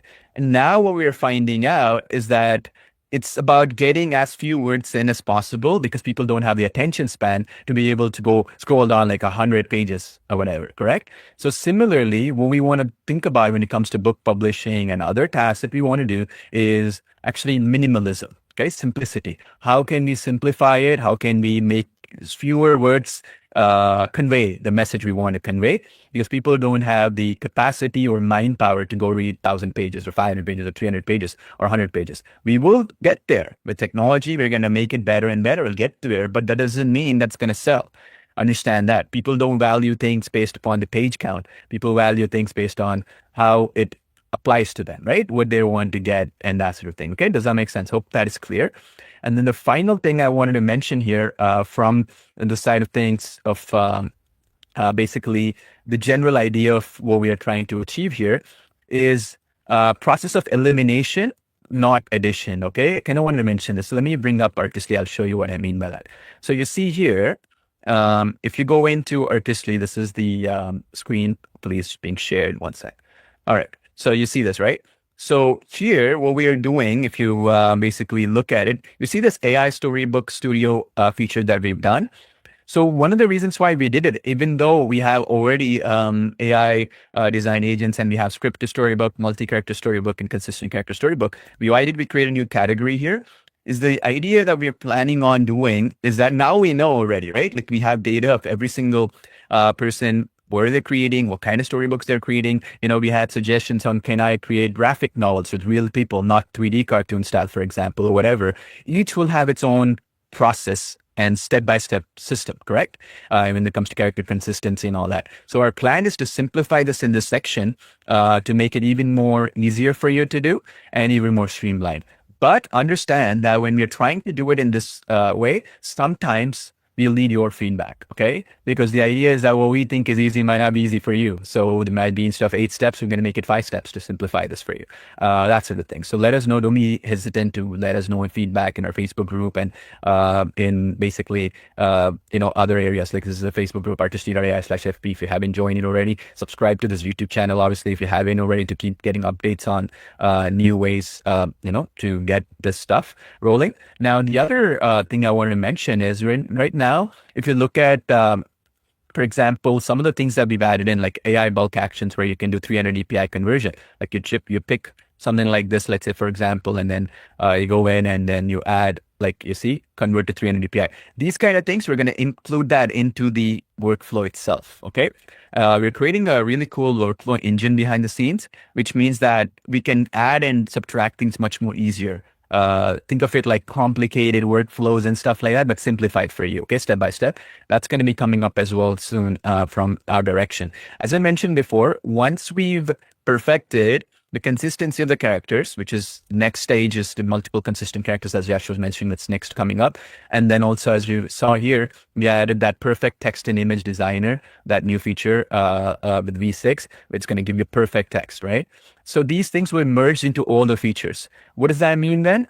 Next stage is your feature request that will be coming in and we'll be adding in. So in the roadmap, so I'll leave the link here. So roadmap.artistly.ai. This is the link. So make sure that you give us suggestions there. All right. So if I pull that up, I'll show you. A lot of the stuff is already being done. We'll just clean it up a little bit because the idea was we want to do the foundational stuff first. So like this line art stuff and all that has already been finished. Vectors we're going to work on soon, where you can, suggest stuff here. You get my point? And then we'll mark them as complete and stuff like that as we go along. So this will be more priority for us. From about in a couple of weeks or so, we're going to get started on these. So don't hesitate to put your feature request there, what you want specifically. Because see, what happens, right? Right now, our focus has been what applies to 100% of the users, correct? Where will 100% of the users be able to be impacted? Perfect text is one, consistent characters are one, like you're creating a storybook that you'll publish into Kindle, right? That's one that will impact all users. We simplify that. Now, something like, for example, folder structure, a moving folder from one area to the other, or like zip download, simplifying that. It impacts maybe 10, 15% people. Those two are priority. We're not denying, but you want to get the foundation correctly done, for perfect text in every image you create, right? YouTube thumbnails should have perfect text, for example, and merge that. Consistency of characters should not be where before, just a few months ago, you'd have to go give 5 images of yours.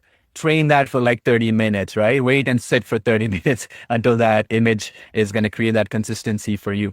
Newer technologies have emerged, right? The direction you're going is one image, a few seconds, creates that consistency, right? Whether it's 30 pages, 25 pages, whatever amount, doesn't really matter. It's going to be able to do that. And that's where the feature is headed. We're already fine tuning things, assuming the feature is already here. Okay.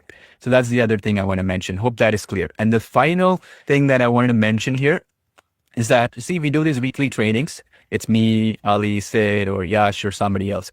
The reason why we do is every week around this time is to ensure that you know that we're here for the long haul, right? We're not just here for the short haul, like, like you had, like, we're going to be here and then disappear, like, after like a couple of months or whatever, and hope and pray that nobody uses our applications and stuff like that, correct? So the main idea behind that then is your feedback, right? To make it as interactive as possible. Like today, one of the key features that came in while we were live, like so many of you were suggesting, right? Like this question, can we just add each page one by one instead of adding everything at once? We saw the feedback and we implemented that right away to simplify this for you, correct? So these are the things we can only do with your help, correct? So that's the other plan that we have to make these more interactive in nature and focus on what you want, right? Not what I want or what Yash wants, what sounds good, but what you want, because ultimately that's what matters to us, right? And we have the resources now to be able to implement things much faster and that sort of thing. And in the same line of thinking, if you think about it from a more future-oriented approach, I would say, one of the things that I kind of wanted to mention as well from a future perspective is we now have so many users using Artistly, okay? Yash and I were discussing this this morning. Like, we're pretty much on the top tier of AI designers in terms of users, in terms of number of images generated, in terms of the scale we are dealing with, okay, today. And in the next few months, it's probably going to be the top 3, top 4, top 1, who knows, of AI image designers, okay, in terms of specifically number of users, number of active users, number of images generated and stuff. At that scale, right, what happens is that we got to get our basics right. You know what I'm saying? We got to make sure that the things are loading quickly, things are working as it should, and that sort of thing. And that's what behind the scenes we've been working on to make things more scalable, more efficient, more easier for you to use, and more long-term oriented as well in terms of infrastructure, in terms of the deal making that we are doing for, partners we work with, infrastructure providers, or whatever it might be, right? And so it will be like, in the next couple of weeks, you'll start seeing some things that we'll be doing that's going to make things a lot more stable on the basic side of things. And then after that, also simultaneously, you'll see a lot of the integrations that we'll be doing within our applications, like Artistly and Video Express and that sort of thing, okay? To convert your images into video and stuff like that. And ultimately, the goal will be that Artistly will be the best AI image designer. Video Express will be the best video, AI video, there's text to video, image to video, whatever. And the idea will be that we'll keep merging both of them together in terms of that hand-in-hand integrations, okay? So you want to convert your storybooks into videos tomorrow, right? With animations and the characters running around and stuff like that. That will be the main thing. Like, for example, just about a couple of weeks ago, I was spending time with my nephew, who was like 4 years old, and I was trying to share with him the storybooks, and he said, "Can I watch the video of this?" Okay, because I like the storybook concept, but I want to see, like, I'm so used to watching cartoons on TV. I want to see the video. So then that came into my mind thinking, okay, if I can do that right now with Artistly and Video Express. I can convert that storybook into a video, but I can make it a little bit more simpler, right? So that everyday people, like, my nephew or whoever, can actually visually imagine things, right? From a book perspective into a video perspective, into a narration perspective and all that. So that's what we're going to be planning on as well as we go along, right? Not just your feature requests, but other things as well as we go along.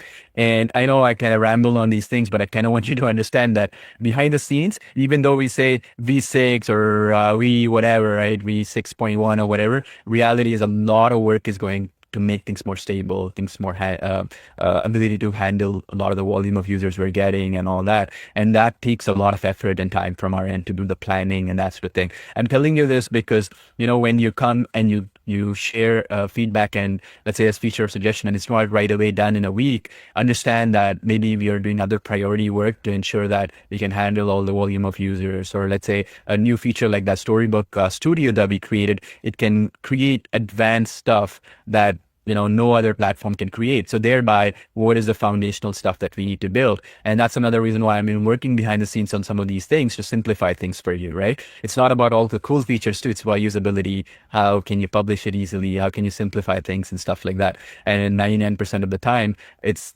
trying to eliminate things and adding things, You want to add new features, if you don't need to. Simplify the existing features, so that more people can use it, get better results and stuff like that. That's been the focus as well as we go along. Now, in terms of Artistly, we have a couple of really, really high priority things that we are working on right now. One is obviously stability and making sure the infrastructure can handle more influx of users. Tomorrow, when you share your storybooks or spread the word of Artistly to your friends, your family, and that sort of thing, we want to make sure that they too have the same wonderful experience you had, even a year from now, 2 years from now, whatever the case might be, right? And so that's number one. The second thing we're working on is the idea of end-to-end workflows. Okay, this is the hardest thing right now that we've been dealing with, because you need to know the entire workflow before we can teach it and implement it. Correct? So, for example, today we talked about Amazon Kindle Publishing. Correct?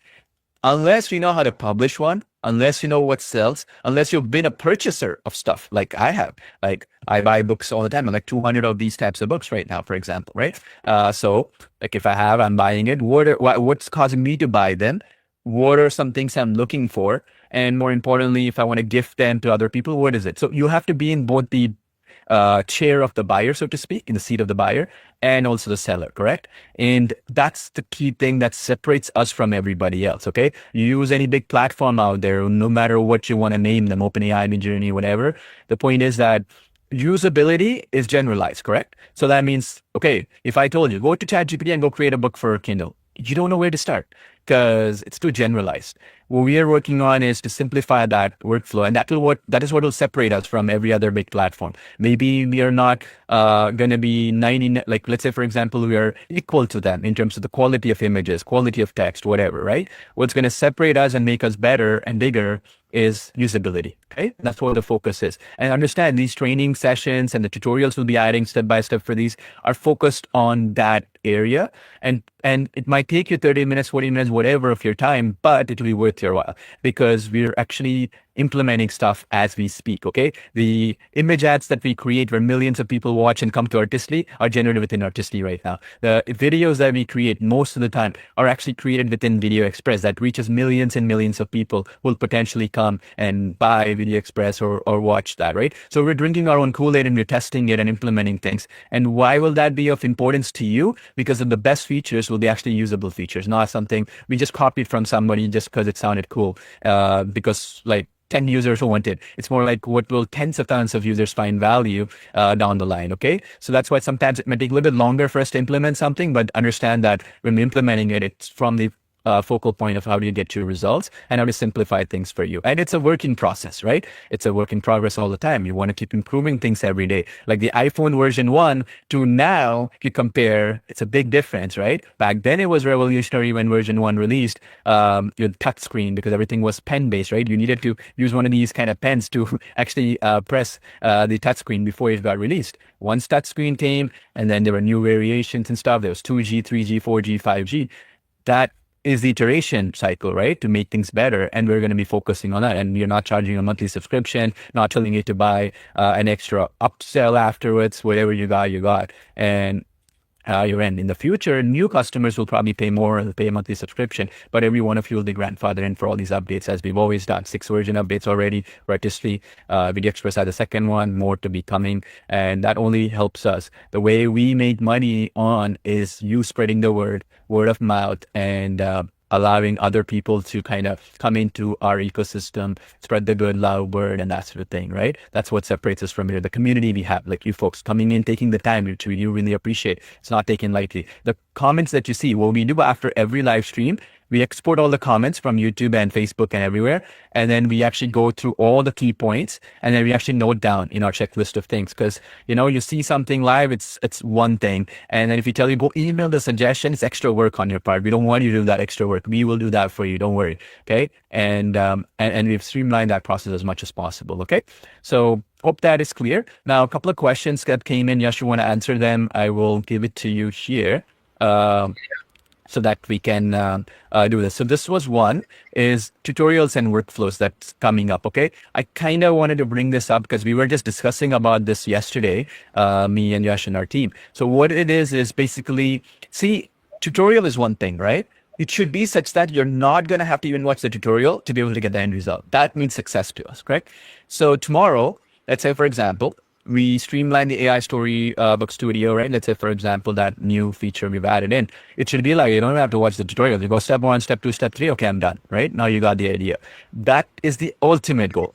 Now, for that, we kind of also need to make sure that Amazon Kindle, with their antiquated processes, sometimes are also easily implementable. Some things we cannot, it's not in our control, correct? But whatever is in our control, we'll make it streamlined for you, simplified for you. One of the features that came in today, which I hear you, we hear you, we mentioned that as well in the questions, right? Which was, this one, okay? I want to create a book with both my children and then make sure that, or dogs, pets, cats, whatever, and make it a personalized story based upon that, and a book that can be published based on that. So right now we can do it with one character properly, okay? We've been experimenting to make sure other multiple characters can work just as well, because you have to understand, it's not one image. One image is easy.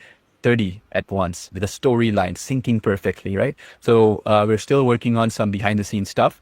We are seeing promising results from our experiments. So yeah, it should be no time before we release this. But what's happening right now that we have to understand is when we release a feature, tens of thousands of people use it right away. We don't know the nuances, what languages they're using, how they're using a feature. So sometimes, we make mistakes because we don't account for what, like say 2% or 5% of the users are using a particular feature. So we're learning along the way as well in this thought process. But the idea is if we release it to you and you give us feedback and we improve it, is a better way than for us to say, okay, let's sit for 6 months and assume every single edge case or every single scenario. Somebody in Indonesia, they couldn't put their language or something, or some prompt didn't work. Instead of that, we'll just tell you, you're from Indonesia, you want Bahasa language or whatever, let it work, right? Or Malay language in Malaysia, whatever, right? So we can now say, okay, that's not supported, let's work on it. But 99% of other users can still use it, you know what I mean? So that's the other aspect that we're looking at, okay? So we see all these questions. It's not like we're ignoring them, obviously, and we do hear you. Like everything is a work in progress, right? You want to make sure that every version is better and better, and looking at your feedback and getting it better. Our goal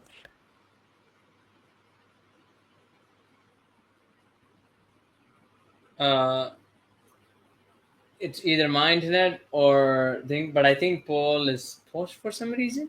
But anyways, I hope you can hear me, guys. So yeah, so what Paul was saying, right, is the goal is to take the feedback. So I'm just gonna, I think there's some internet issues. Anyways, no worries, live thing happens, right?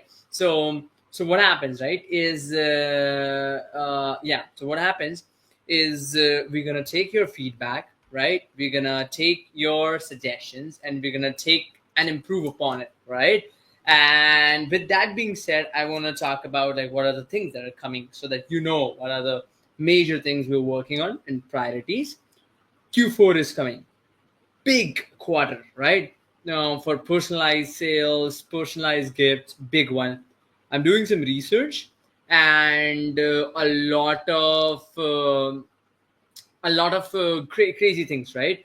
I just wish I can share with you, but I'll just keep that for the next training, because we're seeing that what's the trends in the personalizing. There are there are industries and product categories that are just crushing in the products, right? Where doormats, sun catch, like it's just like it's a totally different topic. I'm preparing it for case studies, right? That's working. So let's talk about what's going in the application, right?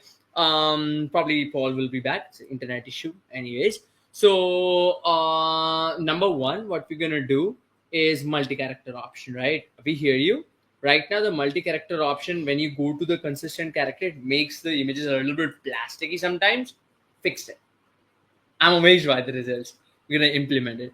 Multi-character is 100% being implemented. Second, I'm calling it. You can let me know if you think about the name. Style remixer, meaning you got a design style created from any other third-party tool, or you see on the internet. You want to copy that style. You see what I'm trying to say? So you can remix. So basically, either you can change an existing. I don't know if I can remove that banner. Yeah, so you can either change that thing, right? You can either change your image to that style, or you can drop that style as a reference and prompt it to create in that style. Style remixer, big one, big request, right? Working on it, right? So what's multi-character is the big one, right? Where you can upload 2 pictures, 3 pictures, right? A picture of your grandson, or like um or a dog, or like two people, right? And then kind of create a storybook and create the layout. That's one. Style remixer, it's coming up, right? And yeah, Anthony, yeah, I wanted to mention that choose style, right? If you want to get a better version and better results, that's why we're creating a separate category called AI Storybook Studio, right, to get you the best results, right? Now, what do I recommend there is, Anthony, I see that you mentioned the choose style. You're working on it. Once we like do the test, though, that it's working. Hey, Paul, what happened? My Yeah. computer froze. I don't know what happened. So many Okay, people no worries, messaging. no I think, worries. yeah. Go ahead. No worries. So I was just saying, yeah. So Anthony, yes, definitely choose style options are coming. But we want to make sure that what styles you want, right? There's a hand-drawn style, watercolor style, illustration style. We are slowly adding them in the Storybook Studio. Once I'm satisfied that yes, it is consistent enough for across all the users, right? That's the thing. And for the training perspective, this is what the major thing coming for the next week or so. For the application perspective, right? For the training perspective, we're coming on Q4 is coming massive, right? It's the quarter for personalized gifts, personalized ideas, and stuff like that, right? So what we are doing, right, is researching in the market right now. What's there are, as we right, customized doormats are crazy viral right now. Like these 3D figurine, right? They are very popular right now. How can you create them, right? Like personalize that. How can you create them? 3D possibilities that we are exploring and all this. So many things by not making you overwhelmed, by not confusing you with so many things. And We're gonna do yeah, the main thing is whatever works for you, what's in your comfort zone. The point is that somebody likes selling on Etsy. Okay, fine. Focus on that. Somebody likes, let's say, Amazon Kindle. Focus on that. If you just like public, like, let's say, for example, what we use, okay, mostly artistly and stuff, what we use it for is actually image ads, okay, on Facebook, and use it for thumbnails here and stuff like that. And we are doing really well with it because now whatever we are learning, we can implement into Artistly. It's like the biggest headache, right? Like imagine you have it on Midjourney or OpenAI, whatever you're using as a tool. You go email them and say, I use this for image ads, let's say, okay? And you tell them, okay, can you please give me this one feature I need? For example, I want the photo of mine to be a little bit consistent, or let's say the text has to be in this font or something. You'll never hear a response back. So we might as well just build it for our own use. And then it turns out that other people, you here, will love to use the same thing that we've perfected, let's say, for example. And that's been basically our thing. So what Yash was showing, and that's what we kind of want to do down the line, getting your feedback, is we have two environments, right? One is our internal data environment, and one is what you use in the application. In there, we have like some 10, 15 new features we are kind of sometimes scared to release because sometimes we don't know if 10,000, 20,000, 30,000, whatever amount of users use it, what will happen if it breaks for like that person in some overseas country or another language or a use case you're using it. But slowly what we're finding comfort in is that a lot of you folks are kind of giving us feedback like, okay, I like it this way, so I can give feedback, and that's the thing. It's rough around the edges, but I can get to use it, right? So that's the basic idea that we are trying to aim at. And what's happening right now, we're finding out is AI's major use case seems to be saving time and actual specific speed of implementation, let's say, okay? Just about a year ago, let's say, okay, not even that long ago, last year, let's say, a few months ago, what happened was, let's say you want to create a thumbnail for YouTube. Now you got to go send it to a designer. That designer is going to be like, okay, I'm sleeping now. I'll wake up tomorrow morning and do it. And then they'll send it back the next day. We give revisions. And then now it's 3 days, right, to get a thumbnail. Now, literally before a live stream like this, we can create it in like a couple of minutes, publish it, good to go. And it's good like the first or second time, right? And same thing with image ads, let's say, for example, or e-commerce product ads or whatever you want to do, let's say mock-ups or whatever. One of the things we're noticing is a lot of people, it's not about the money, right? Like if it's about, let's say, $10, $15, $20 to create one image, it's not that time, okay? To be able to set aside time to be able to give instructions to somebody, to be able to have that person return back something, and then it's not to your liking, and then you give revisions and stuff. That back and forth is the reason why a lot of people give up. They don't do anything because they're like, it's too difficult. I don't have the time to do one thing properly. Paul and Yash are saying do 100. how am I supposed to do 100 if I can't even do one and it takes me 3 days? So what we're finding is the speed, okay? And the interesting thing is that I kind of want to mention here, and in real life, I'm just saying, okay? Because we have almost like tens of thousands of users at any given time using our system, we have so much data now of what type of stuff people are creating, where are they having issues with, and stuff like that. And what we are noticing is that whether you're like a 14-year-old kid or whether you're like 84 years old, the issues are the same, okay? In other words, okay, I want perfect text in my image. I want consistency in characters to do a storytelling. I want to create, let's say, a product mock-up or an ad or let's say image ad or whatever. Or I want to in turn take my image and convert it into videos for Video Express or whatever. The same issues are quite common everywhere. And what we're finding out is I was recently training an intern, right, in our company. He was coming in as a second year university kid, right, 17, 18 years old.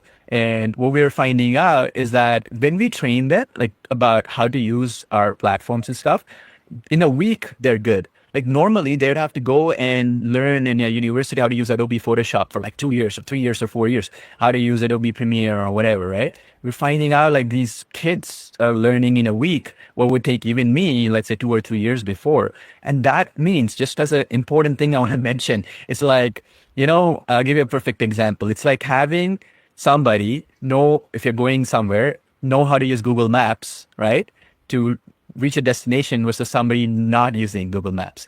That's the difference, right? Technology is that. Like I was dealing with somebody who never used Google Maps the other day. Is like, what direction? Is there a landmark that I can know if it's just close by or whatever, right? Like if you use Google Maps, you're never the same again. Similarly with the AI, we're finding the same logic, okay? Which is basically where once you start using it, you're never the same again. The old workflows and stuff, no longer work. It doesn't make any sense. It's not even about the money. It's about time. It's about efficiency. It's about speed. It's about other factors which are a lot more valuable than money, right? In many cases.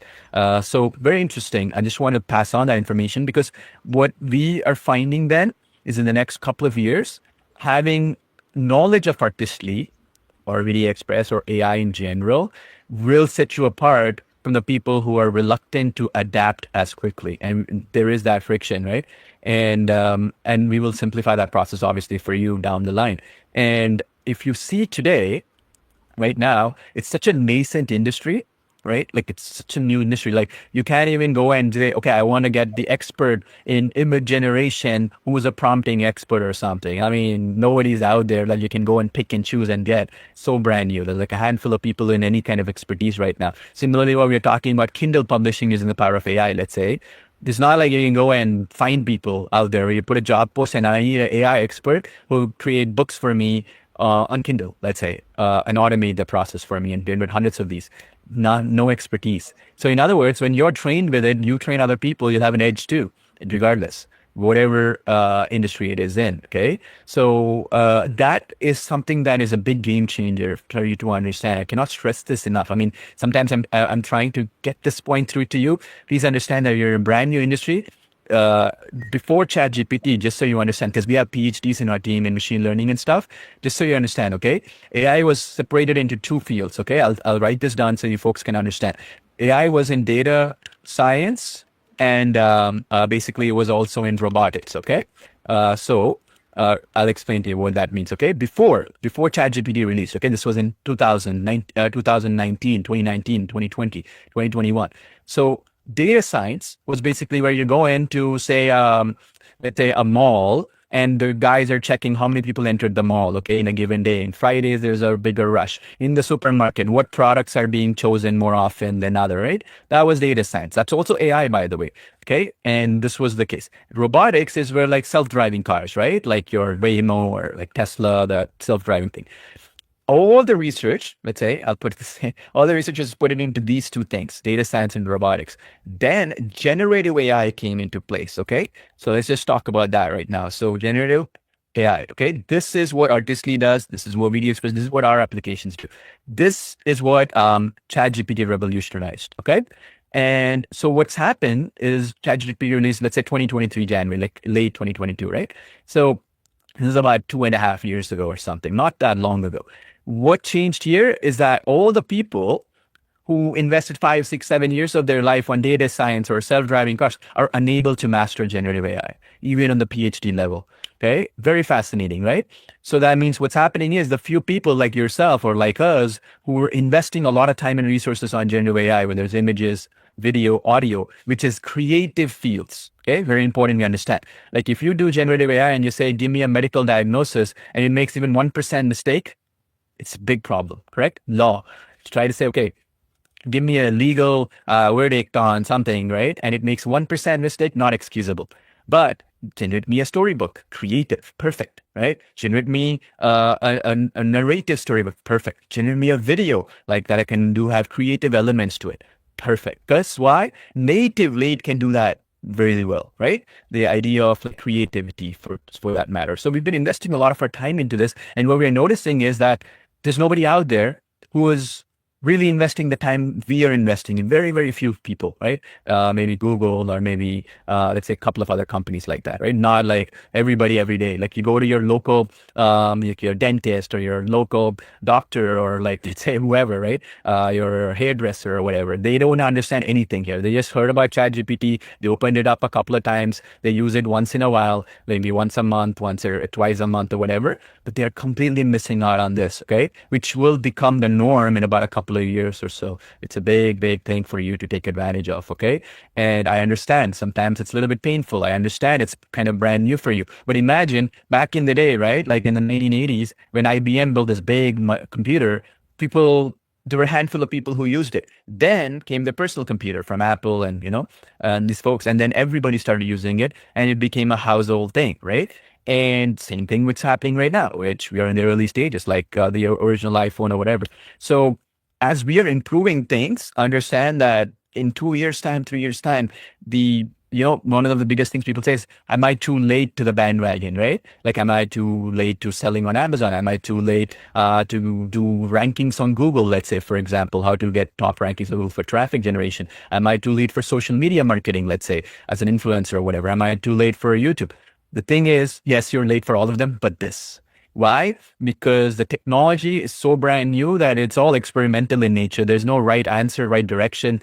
It's all, in a way, a little bit of uncertain territory, let's say, okay? So that means the few people who figure it out, who understand it, will end up getting a massive advantage over the next 2 or 3 years for sure, and beyond too, because now a skill learned is a skill kept, right? Like it's not gonna fail you down the line, okay?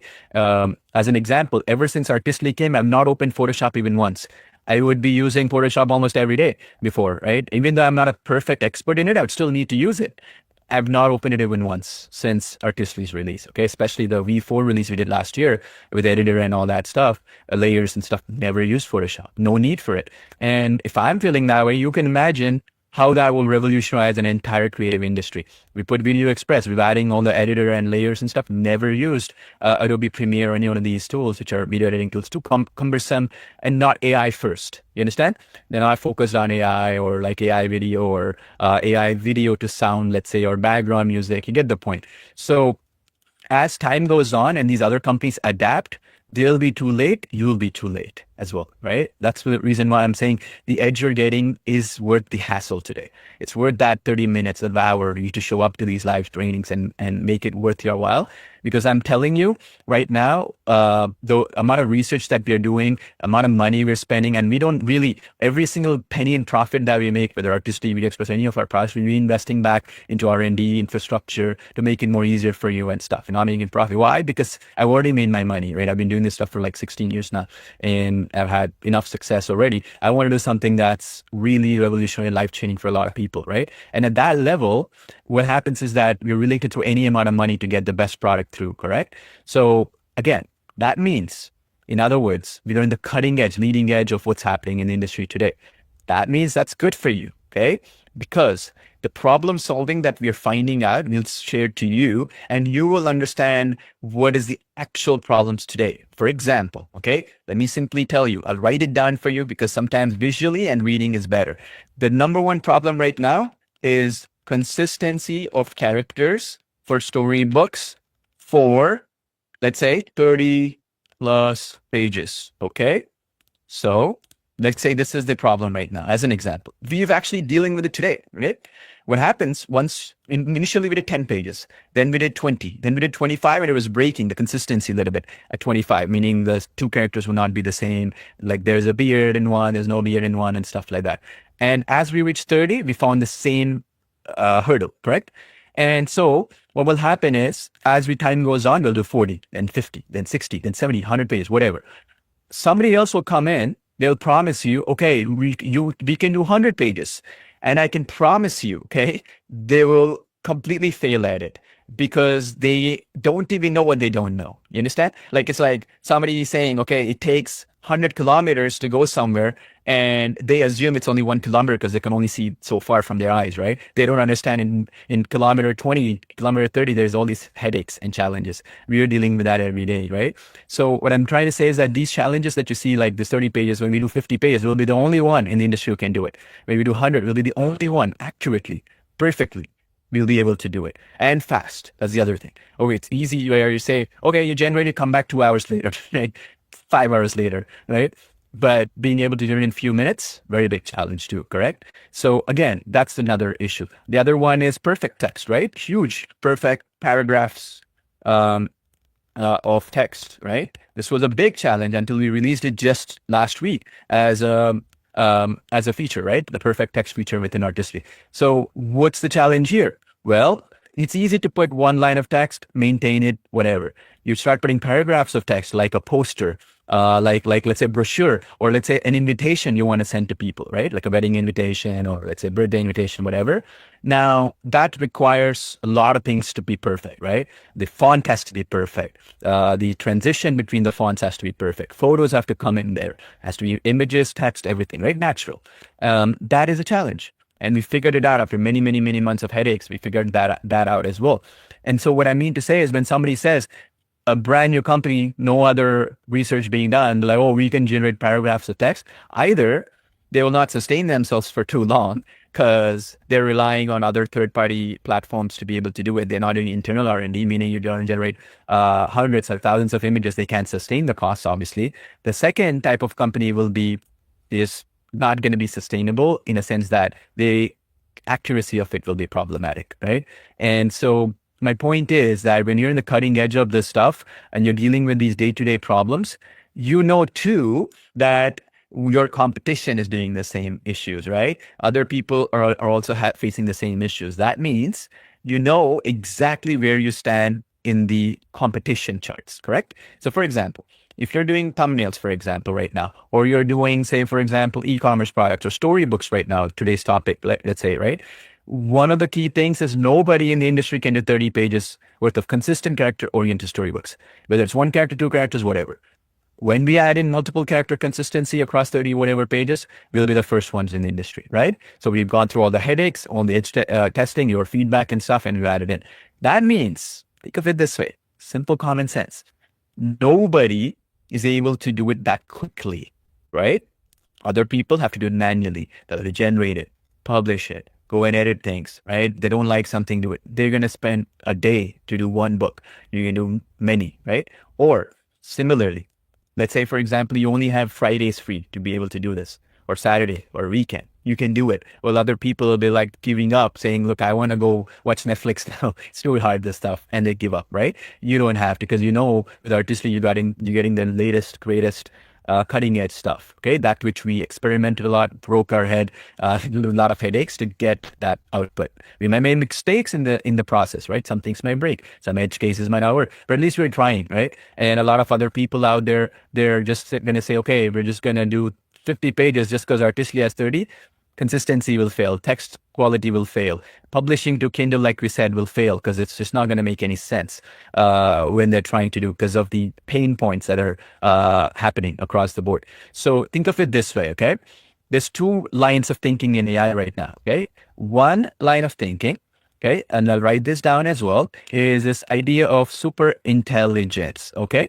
That means, okay, like let's simply say, right, super intelligence, meaning like the AI will be so smart that it's gonna do everything for me. Like I say, today I just woke up and I want to create a storybook that will also go and publish to Kindle, and then it will have all these elements that I want, and then go create it, publish it, and give me the money, let's say, or whatever it says.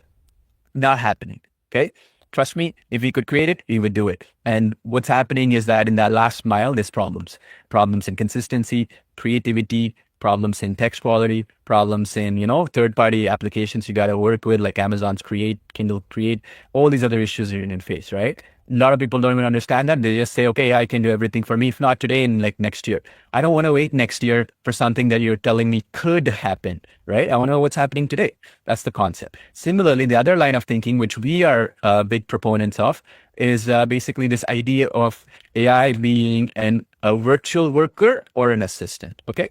Like think of it like a junior virtual worker or a virtual assistant, okay? So this is more possible today, okay? And very doable. So that in other words, like let's say you train a virtual worker to basically say, okay, can you create me a storybook in 30 pages? You give me, I'll edit the last 5%, make it better. That can be done. Similarly, I want to create a video for YouTube or whatever using Video Express. Well, I'll give the general idea. You create me the videos, and then I will merge it together, put it together, add some spice, and then release it. Very, very possible today. Okay. Not like something like a pipe dream a year from now, 2 years from now. Because what's happening is the AI companies are over promising and they can't live up to the hype because they have to promise to investors, right? To say it's going to do this, it's going to do that. Like, for example, self-driving cars, right? It was supposed to release in 2017, 2018. Elon Musk has mentioned that. Never, to me, to this day, except for a couple of cities, right? It works. So what's happening there? Last mile. Last 5%, very difficult to achieve because you cannot make errors, right? At that point in time, so be careful. It's the same concept here. What we are saying is that the last 5%, 2%, 3% of your effort is required to get that finish line. What does that mean to you? It means these trainings are important for you to attend, right? Because that we're teaching you the last 3%, 4%. How do you get that properly done, okay? Because that will allow you to have an edge over everybody else, okay? Does that make sense? Let me know in the chat box, please. So, because I know I sometimes, we talk about the future, where you want is the present, today. What I'm saying is today, this is possible. The idea of AI being a virtual assistant, and we will make that virtual assistant as smart as possible every single day for you to be able to implement it into your business, into your workflows, into whatever you want to do, whether it's YouTube videos, whether it's social media posts, whether it is whatever, right? And we'll make that process more simpler, more personalizable, more customized for you. Okay. So, you can basically see any questions you see, you can answer them. We'll call it a day because I want people to understand why they should attend these trainings, why they're so important. Yep. No, I see a couple of questions which I already answered. And the main thing, as we mentioned, right? When it comes to the features, here's what's coming, right?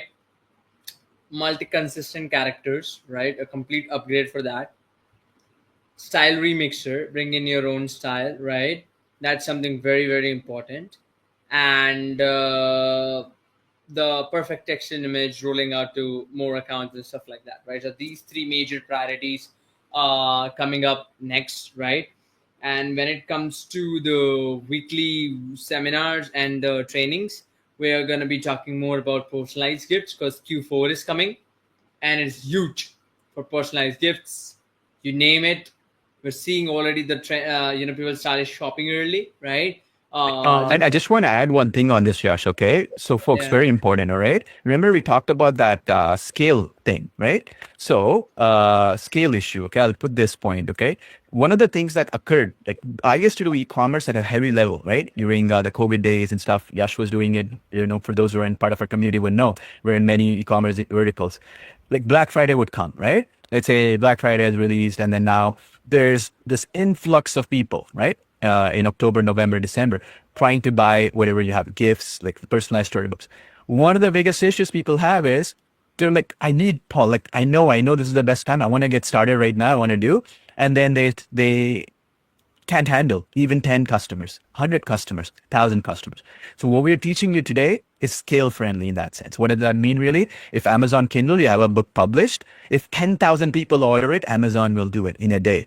They have that scale. You see what I'm saying? They have that infrastructure built in. So some of the things that we're teaching, whether it's Etsy, Amazon, all that, we're trying to kind of teach you stuff which is friendly in this aspect as well.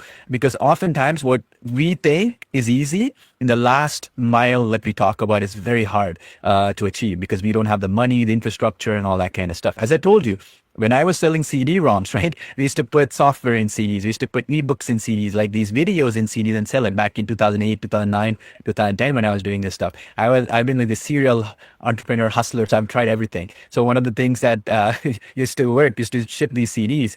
And then one of the problems was just like this, when Black Friday would come or something was hot, we would order 500 at a time because that's all I could afford, right?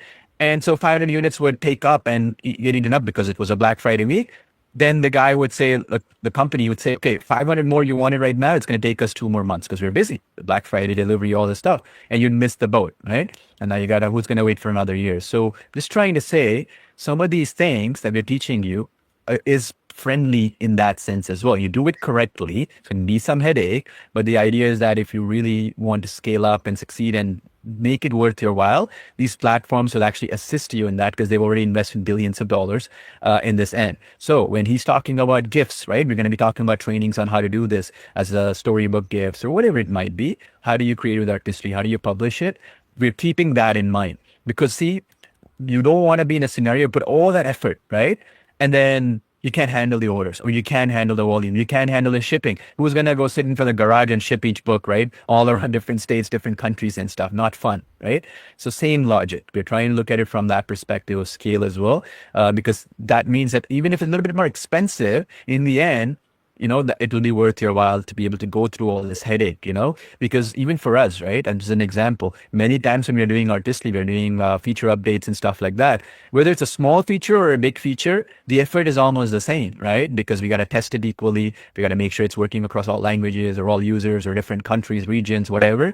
And so therefore, what we are actually treating each is we're spending the exact same amount of time for each. So sometimes prioritization means that what will impact the most amount of users, right? So similarly for you, it'll be the same aspect. When you're putting in that 1 week, 2 weeks, 3 weeks of your effort, is that time going to be worthwhile? Where in the last step, you can't handle the amount of orders or you can't handle the volume or you did everything correctly and you feel, oh, darn it, I'm not that good now in terms of shipping and going into the local UPS, FedEx, or whatever, USPS or postal service or whatever, whichever part of the world you're in, right? Being able to do that last delivery is just too much of a headache and also not the best way to use your time, correct? So because see, he was mentioning this too. We are masters at marketing. It's like bread and butter for us. We've actually learned from the very best legends of the industry in marketing, copywriting, aspects of these things for the last 15 years. Me in particular, Yash, from like 5 years. The point is that when we are telling you stuff, it comes from 15 years worth of knowledge, right? So in marketing and stuff like that. So when you're trying to do things, sometimes it might work too well. Can you handle it? The biggest reason why people fail is not because of fear of failure. It's can they handle the success? They get overwhelmed. Can I handle the infrastructure? Can I handle the support systems? Can I handle when like 100 people email me something went wrong? Can I handle it? These are little details that a lot of people get stuck on. It all sounds fun until you get to that stage, correct? So we're trying to avoid those things. Yeah, yes, Yeah, another thing which I just got in my mind, is nobody really understands the value because AI can do anything, right? If it's not being directed properly, right? We all agree with that, right? It can get in all direction and it lets you do the thinking. Now, how can you do the thinking when you have no context, right? We solve that. Not just with our experience, because with the sheer amount of money that we are not just spending on the software side of thing, but also on the marketing side of thing, right? So what's happening is we're spending this millions of dollars. What we are learning, so that the results that you're getting are validated by the buyers, are validated by the ad spend, or are validated by real dollars that we're spending. That we're seeing that okay, this is working, this is hot, this might help you, right? And then we're bringing all those features in. So not just you're getting the best of the best when it comes to the technology, you're getting the best of the best when it comes to the marketing, right? So that combo is very lethal, right? Like it's very powerful, right? Yeah, because look at it, common sense, folks, right? Let's look at it, right? It's so easy for us to say, okay, folks, here's our training on how to create storybooks with Midjourney. Okay, go buy a Midjourney subscription, whether you can afford it or not. Then second thing is, okay, if Midjourney doesn't do some things properly, go buy this other tool, Google or whatever, right? That does a little bit better. Oh, by the way, you're trying to do storybooks. Also, what I recommend is you better get like this other software which puts all these things together into a storybook format. Easy, right? Like you can go make a course, make money doing that. But now here, we're actually teaching you stuff how to use it with an application you already have access to. You purchased 2 years ago for a one-time payment. A year ago, doesn't matter. How do you use it and how do you get results? It's much harder because now we better put our money where our mouth is, so to speak, right? If we say it's going to work, it has to work fast. It has to work in a very streamlined manner. It has to be stable. And when you come to a live stream like this, you can say, Paul, yes, that feature is not working properly. You got to fix it. We're like, okay, I hear you. You're not like a corporation hiding behind like some brand or something where you can't even reach the person in charge of that feature, right? Whoever developed it. So that makes us more in line with what you folks are actually doing right now, and also helps us, basically make it more of a applicable, right? Something that has a real use case, something that will actually help you out. And why we're mentioning this is, it's not to brag or anything. I mean, we don't get anything to brag out of this whole scenario, but more so to explain what we are finding the pain points, right? We are spending millions of dollars in advertising. We are spending a lot of money on consultants and people who are doing all the stuff that we are trying to explain to you, right? So in reality, what's happening then? We actually are seeing the same problems that we are teaching you folks today, correct? So that's the basic idea of what I'm trying to explain here, where when you run an image ad, we're like, okay, this ad, it did well because of these reasons. Why don't we implement that into Artistly as a feature? This particular YouTube video had this thumbnail. It did really well. Why don't we add this feature in our thumbnail feature in Artistly, let's say, for example, or integrate that into other features? Like this storybook concept, right? I bought 200 storybooks, let's say. Now, which ones were good? Which ones were best selling in that bookstore or in that platform? Okay, and you're doing it, let's focus on perfecting that. Because see, one of the questions that came in is like this one right here, which was I'll write that note right now. Can we do other types of storybooks other than 3D, right? Watercolor or whatever, right? I'll just put that so that in case some people want to watch this later. This was a question. What we want to do is perfect this first, the 3D, right?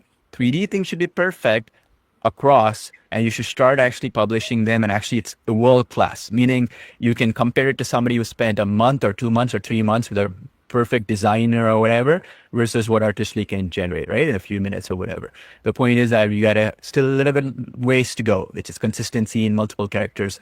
In a storybook, you can upload 2, 3, 4 characters and can generate across 30 pages or whatever it might be, or more. Create the engine for that. Once we perfected 3D, we'll move into the next stage, which is graphic novels, or you get the point, right? Like more realistic in nature, or watercolor or whatever, because it goes step by step. If you don't perfect one and just say, okay, we have 5 features and none of them are even usable, when you start publishing, you're facing all kinds of issues. What's the fun in that, right? So I want to mention this as well. So we want to make sure that whatever we do, it's the best if it's class, then move to the next thing. Rather than say, okay, we have 10 other new features coming up, and then none of the 10 do really a good job, right? It's not solving your problems. And then the other issue becomes now you're having 10 features with 100 requests, and which one do you prioritize out of those 100? Let's focus on 3D. 3D is the best selling thing. In children's book, it's all 3D, right? They're not reading graphic novels, for example. So how do we perfect that for children's book first? How do we improve it further? How do you take in your feedback and make it better? And then move to the next layer, next feature request, right? Adult storybooks, let's say graphic novels, right? This kind of stuff, or suspense novels, whatever you want to talk about, right? You can start getting to that stage. And that has its own set of challenges, right? That will have its own set of templates, trials, that stylistic factors, like Japanese manga is a different style. 2D is a different style, right? In realism, you're looking at more graphic novel style or comic book style. You see my point? Each have its own subcategories you want to focus on. So these are the things that we are trying to make sure that you understand. We're already exploring them, but we'll release them when we're confident enough that we've perfected one and have it ready. Yeah, just one thing, because don't also think that as you're seeing all the queries, and I just want to mention one thing that's keep coming. Steve, we hear you, right? Steve Adams. It was a previous comment, and I just made a note regarding that, the AI influencer thing, right? So basically, we kind of got an upgrade with that. more categories and all that. So we're working on it. That will be available, right? So ability to create usage, like your UGC, like product holding and AI influencer stuff. We already had it and it's already there, but the specific AI influencer feature, yeah, that is coming, right, with more category that it had before, just for Yeah. So on this real quick. So when we have this feature right here, AI influencer feature, some suggestions came in that it could be improved upon or whatever. What happens is we have like 1,000 users, let's say, or whatever amount of people who are using it. They keep generating the feature that which it's not perfect in, and then they say, well, it's not working, and they keep generating, right, again and again until it's perfected. So we just figured, okay, we'll put that into that feature in maintenance, fix that, whatever the bug or whatever glitch you're seeing, then we'll bring it back as a better, higher end version. more Because what useful. happens otherwise, otherwise what's going to happen? You'll have the same users using it again and again, same type of questions coming in. And when we try to push an update, things will break because at the end of the day, you have existing images being generated on the fly, and then you're bringing a new update now that will clash with each other, right? So yeah, that feature will be coming up. We're just making that last final updates because we have a new algorithm that we are updating, and it's going to be really cool. We'll announce in one of the training sessions coming up in a tutorials page and stuff like that as well, and that and a couple of other things as well that I want to mention. And a couple of things were also some beta features people are posting on, which only our beta testers have access to. So maybe if you're confused on that, that probably could also be another thing. But generally speaking, what we're facing is the same issue. Realistically, I don't want to meant, but like OpenAI had, right? What happened is they released GPT-5, and then everybody's like, you remove GPT-4o. Like, I like GPT-4o, and you got to bring it back because my existing projects used 4o, and now I cannot use it for the GPT-5 or whatever. And then they brought it back, right, for the 4o, because when you're doing it that many amount of users, you don't know how everybody's using something. Similarly for us, we have like 30, 40, 50,000, whatever amount of users we have, like tens of thousands of users. Like if we are updating something, somebody will always get angry with something. We get it. So what we're trying to do is like make sure that, okay, if that is the case, let's make sure that we'll give you the old version, use it, but also give you the new version. Okay. Eventually you'll like the new version better because a lot of effort was put in. But until then, you can use the old one as well. So this is another thing with AI influencers and other stuff, which is you're going to keep the old stuff you like, bring your new stuff as well on top, new features, right? And make it streamlined so that when you're using it, you're like, okay, I get the point. I was using it this way, I'll still use it, but this new stuff is also good, okay? So we're learning on the fly with these things as well because we have so many users using it, which is great. We love it. We appreciate you, obviously. It's not every day that you get something. So many people are being impacted by it, right? But it comes with its own responsibility, right? You got to be very like careful when you're trying to release some features that might impact so many users who are using it on a day-to-day basis, which we do understand. Okay, so one thing is where we are heading to the trajectory, like I mentioned before. If we are going to be the top 3 AI image designers in terms of pure usage every day, traffic, all that stuff, then it requires us to also pull up our socks and make sure that we're doing everything properly, right? Making sure some structure is in place, some processes are in place and stuff. So that's why it's sometimes a little bit slow on some things to release compared to how we would like it. It's just because we want to make sure that everybody is satisfied. It's very hard, but we'll try our best. Okay, just want to mention that. Okay, so Steve, in terms of that question you were asking, again, we want to be transparent. Yeah, every single feature if we are bringing it back or remove it, we're generally updating it to make it better. It's not so much that we remove it because we don't want you to use the feature. It's more like we want more people to use the feature and the improvements that we made, okay, along the way, because times are changing, right? Like back just about a year ago, if you would have said, I want to make sure I create a brochure with like perfect text, with the whole brochure having that text paragraphs worth of text, we would have said, well, AI cannot do it today. It's going to get better. Today, it's unacceptable to say that. People expect it to be good, right? No middle ground there. So we understand. So when we have to release it, it has to be perfect on the get-go. Yes, 99.99% perfect. Maybe that 0.01, whatever, it's not as good as it should be. It's okay. We can improve that last few things perfectly, okay? So that's the change. And that's the change you're going to get too, by the way, from your end, okay? So when you're creating storybooks, when you're creating some of these things that Artistly can generate, the expectation of the end user, whether it's a buyer, whether it's a client, whether it's, for example, a user, maybe it's somebody who is a visitor on a website or an e-commerce page or a landing page or a social media post, they don't want it to appear like AI. It should appear like a human created it. And that is inexcusable these days, okay? Across the board. Has to be as good as possible. And that is a challenge everybody's facing across the board. And that is another reason why we're focusing so much of our effort into these things, perfecting things as we go along, right? And your questions too, we are seeing it. As I mentioned, some of them, if we don't get to answer right away, understand that we'll export it and we're going to make that part of that. You don't have to email us. That's a great thing about us. You don't have to email us saying, put this feature or that feature. If you mention it in any one of our trainings, we've seen it. It's in our mind. We noted it down in that, and we're just going to go implement it, even if it's not in our roadmap. If enough people are asking, like for example, today we added that page sorting feature for that storybooks, right on the live webinar here. That was not in our roadmap because that was a brand new feature, right? But we know more people will want it. We implemented it right away. That's how we want to make sure that we are doing things. Okay. Now, and saying that, I think we'll take our last couple of questions and we'll call it a day. Now, the few things I want to mention, right, so that we can kind of make sure that we answer. So can I get version 6? Yeah, everybody got version 6 as of last week. So you log in, you're going to see version 6. Every update we make for Artistly is free. As with everything. Okay. Just want to mention that, so that's clear, right? Every update is free for everybody who are existing customers. You just log in and you're going to see that update. Okay. Now, the other thing as well is one need to adapt. Yeah. And change and ride the wave. Okay. The AI wave is not waiting for anybody. It is going to keep going as well. Right.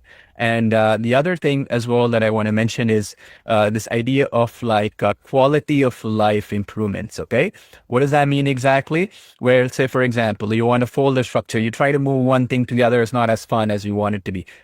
We are going to start focusing on features like those in a couple of weeks once we've finished the key features that we want to add, like perfect text across all images, consistency of the storybooks for multiple characters, for example. These are things that we want to make sure that it's perfect, okay? And we are very close to getting there, like in a week away or a couple of weeks away. So once we do that, we're going to focus on that. We have a dedicated team for Artistly, dedicated team for Video Express, dedicated team for everyone for applications. So that means it's not like one creates, one will slow down. As I said, we're not focused on profit right now. It's like everything is being reinvested back to make it as good as possible because I'm good, like we made our money. I've done it really well over the years, fortunately, being in the stuff. And one thing I want to mention, how did I do well, is that I was in the early stages of everything, right? In 2006, when I got started, search engine optimization was a really hot thing. Very limited people would know how to get a website ranked on Google top. I invested my time. At that point in time, there was Yahoo search. There was Microsoft search. There was dogpile.com, would you believe it? Alta Vista search. There was all this other stuff, right? And Google was the key player. And I said, okay, Google seems good. Let's invest my time. And I could rank websites on Google before it was a normalized thing, right? Too saturated. Same thing with video, right? On the internet. Until 2009, 2010, bandwidth was not there for people to consume video content, just like what you're seeing today, right? Once it caught on, the broadband connections were like very common across the board. Then it made it easy for the first person or the first few people or first few hundred people who would leverage that through video content, not just text. Okay. Same thing with mobile, right? When mobile came in, consumption of content moved into applications and bite-sized chunks content, right? You couldn't have big stuff. You had to adapt to be smaller in nature in terms of your text on a website, mobile compatibility and all that. All these trends, whoever were the first few hundred people or whatever around the world could leverage and get all the value out of it, right? And AI is the same thing right now. It's a buzzword. I get it. Everybody and everybody's talking about it. But what is it in a nutshell? I come back to this thing, okay? What is it in a nutshell? It is your personalized virtual assistant, okay? AI is your personalized virtual assistant right now. That is how you have to treat it. That is how you have to basically use it, right, in your day-to-day business, okay? Like a personalized assistant, that which you can, get benefit from, okay? Does that mean that means that you got to give it instructions, which we call prompts. That means, secondly, you got to create a proper workflow, just like how you give a bunch of instructions to a virtual assistant. Somebody just joined a job. They don't know about you. They don't know about your business well. You got to give them step-by-step instructions, right? Same concept. You do a step-by-step workflow. So then what happens is over the next month or whatever, that virtual assistant, that AI assistant will do 95% of the work in a few minutes that would have taken you days or months or never because you give up, right? It's too complicated. The last 5%, that is where we come in. We'll train you to make sure that that will be simplified for you. Okay, is that clear? Does that make sense? Hit me in the chat box, because that's the only way you're going to succeed if you understand the power of AI, okay? Don't listen to all these charlatans out there. You're going to be like, okay, I have this AI solution, which is going to do everything for you. You just imagine it. It's going to take words from your brain and then create everything for you. Complete nonsense, right? Doesn't work. You know it. I know it. You can see it right now. What is it really then? It's a calculator, for example. When calculator was not there, people were doing the math in their head, right? Or writing it. Calculator simplified things. Personal computer. What happened? Before, you had to do ledgers, right? Before Excel and spreadsheets came in on the computer, you had to do all these ledgers with your hand, print it out like with a typewriter. You make a mistake, you put like, it would take you forever. Now it's more automated and stuff, formulas and stuff, right? For those who know spreadsheets, same concept. Here, what's happening is that you're able to do stuff which would take you many, many days or many hours or whatever, much faster, but still it needs that human touch. Okay. That human touch is what we're training you how to do it with the less amount of stress for you, with simplicity and also with ease of use, of course, but also step by step, right? Training. So there's no room for error, no room for confusion on your end. Okay. Hope that is clear. Like, let me know in the chat box, because I want you to understand this concept as much as possible. Okay. Because what I'm sharing with you, okay, is going to be the difference maker in how you think. Okay. So like Shelly, she said, okay, agreed. Not putting fonts from weird. We're going to be working on that once we've done. It's a quality of life update, right? Because we don't know what font you want. There's like some 300 fonts, let's say, you want to pick. How do we know? So we're going to first figure out other things before we get to this, correct? And that's going to be added into our advanced AI editor and stuff like that. Okay. So, hope that is there. So we are seeing your comments. That's the key thing I want to mention here. After this, we're going to go in and export all the comments and go one by one and make a note of the key features that were suggested. Because I hear you, right? Like when you're in a live stream environment, you took the time to write something. It's still more valuable to us because you still came here and took the time to be here. So it's really appreciated on that front. Okay. Now, the last thing I want to mention is the roadmap ahead for Artistly, because, sometimes I might not be here live. It's Ali or Sid or Yash, somebody else.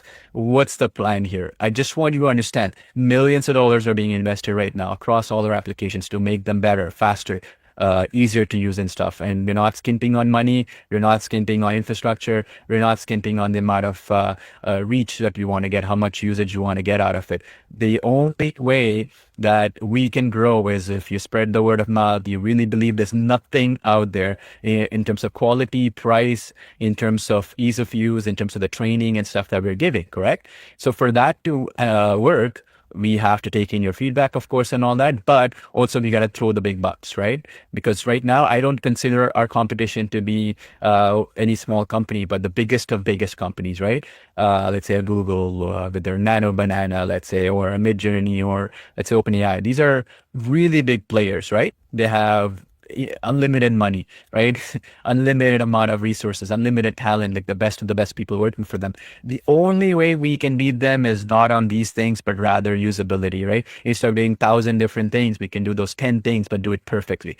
Those 10 things that will make it usable, right? 10 things that we are in the trenches doing, right? Not something that we just thought about, okay, we'll just copy this other person doing it, but actually really making it usable, something that is actually more where you're trying to publish something on social media and get results, not something where, okay, we're going to do 1,000 images we can generate and publish on social media, but not a single viewer will watch it because it's junk. What's the point?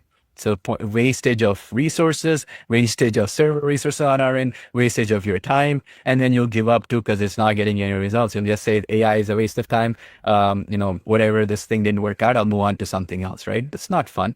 So it's all about like, okay, how do we take the time to make it properly done? And we're investing a lot of resources on that front. We are the only company, I just want you to understand very clearly, okay? So, because I want you to understand. We actually have an in-house machine learning AI team, okay? We have our own infrastructure we've invested a lot of money on. We've actually, every single day, we're doing R&D work, right? We're the only so-called one-time payment or whatever you want to call company which actually even does this, okay? We're doing the hard work. We're not shortcuts. And that means, in other words, we may make mistakes, but we're making breakthroughs as well at scale, right? And then the other thing is we're here for the long haul, right? I often see in our Facebook group, somebody posts like, Paul, I didn't hear from you for the last week. Does this mean it's a goodbye? because everybody knows it's hard to sustain for the pricing we offer and all that. I get it. But just understand that we're here for the long haul, right? We're not here for like a year or whatever. I've been in this business for 16 years. Hopefully we'll be here for another 15, 20, whatever years, right? So that means it's a commitment that we have to plan ahead of time. And that's what we are doing right now. So rest assured, okay? I just want to mention, we're not going anywhere. It's only going to get better. It's only going to allow you to get better quality, higher level of quality, higher volume of images you can create. Everything else will only get better with us as we are doing an internal team that keeps R&D and stuff is being done. Okay. And that is what sets us apart from everybody else, because what's going to happen with everybody else is like once the costs go up and the venture capital money dries up or whatever, they're going to disappear. And here's the thing. They're going to disappear with nobody to take the blame, right? That's the funny part. Here you have two people putting their face on the line, right? Their name, whatever. You have a community of people who can post and complain. They're not happy about something.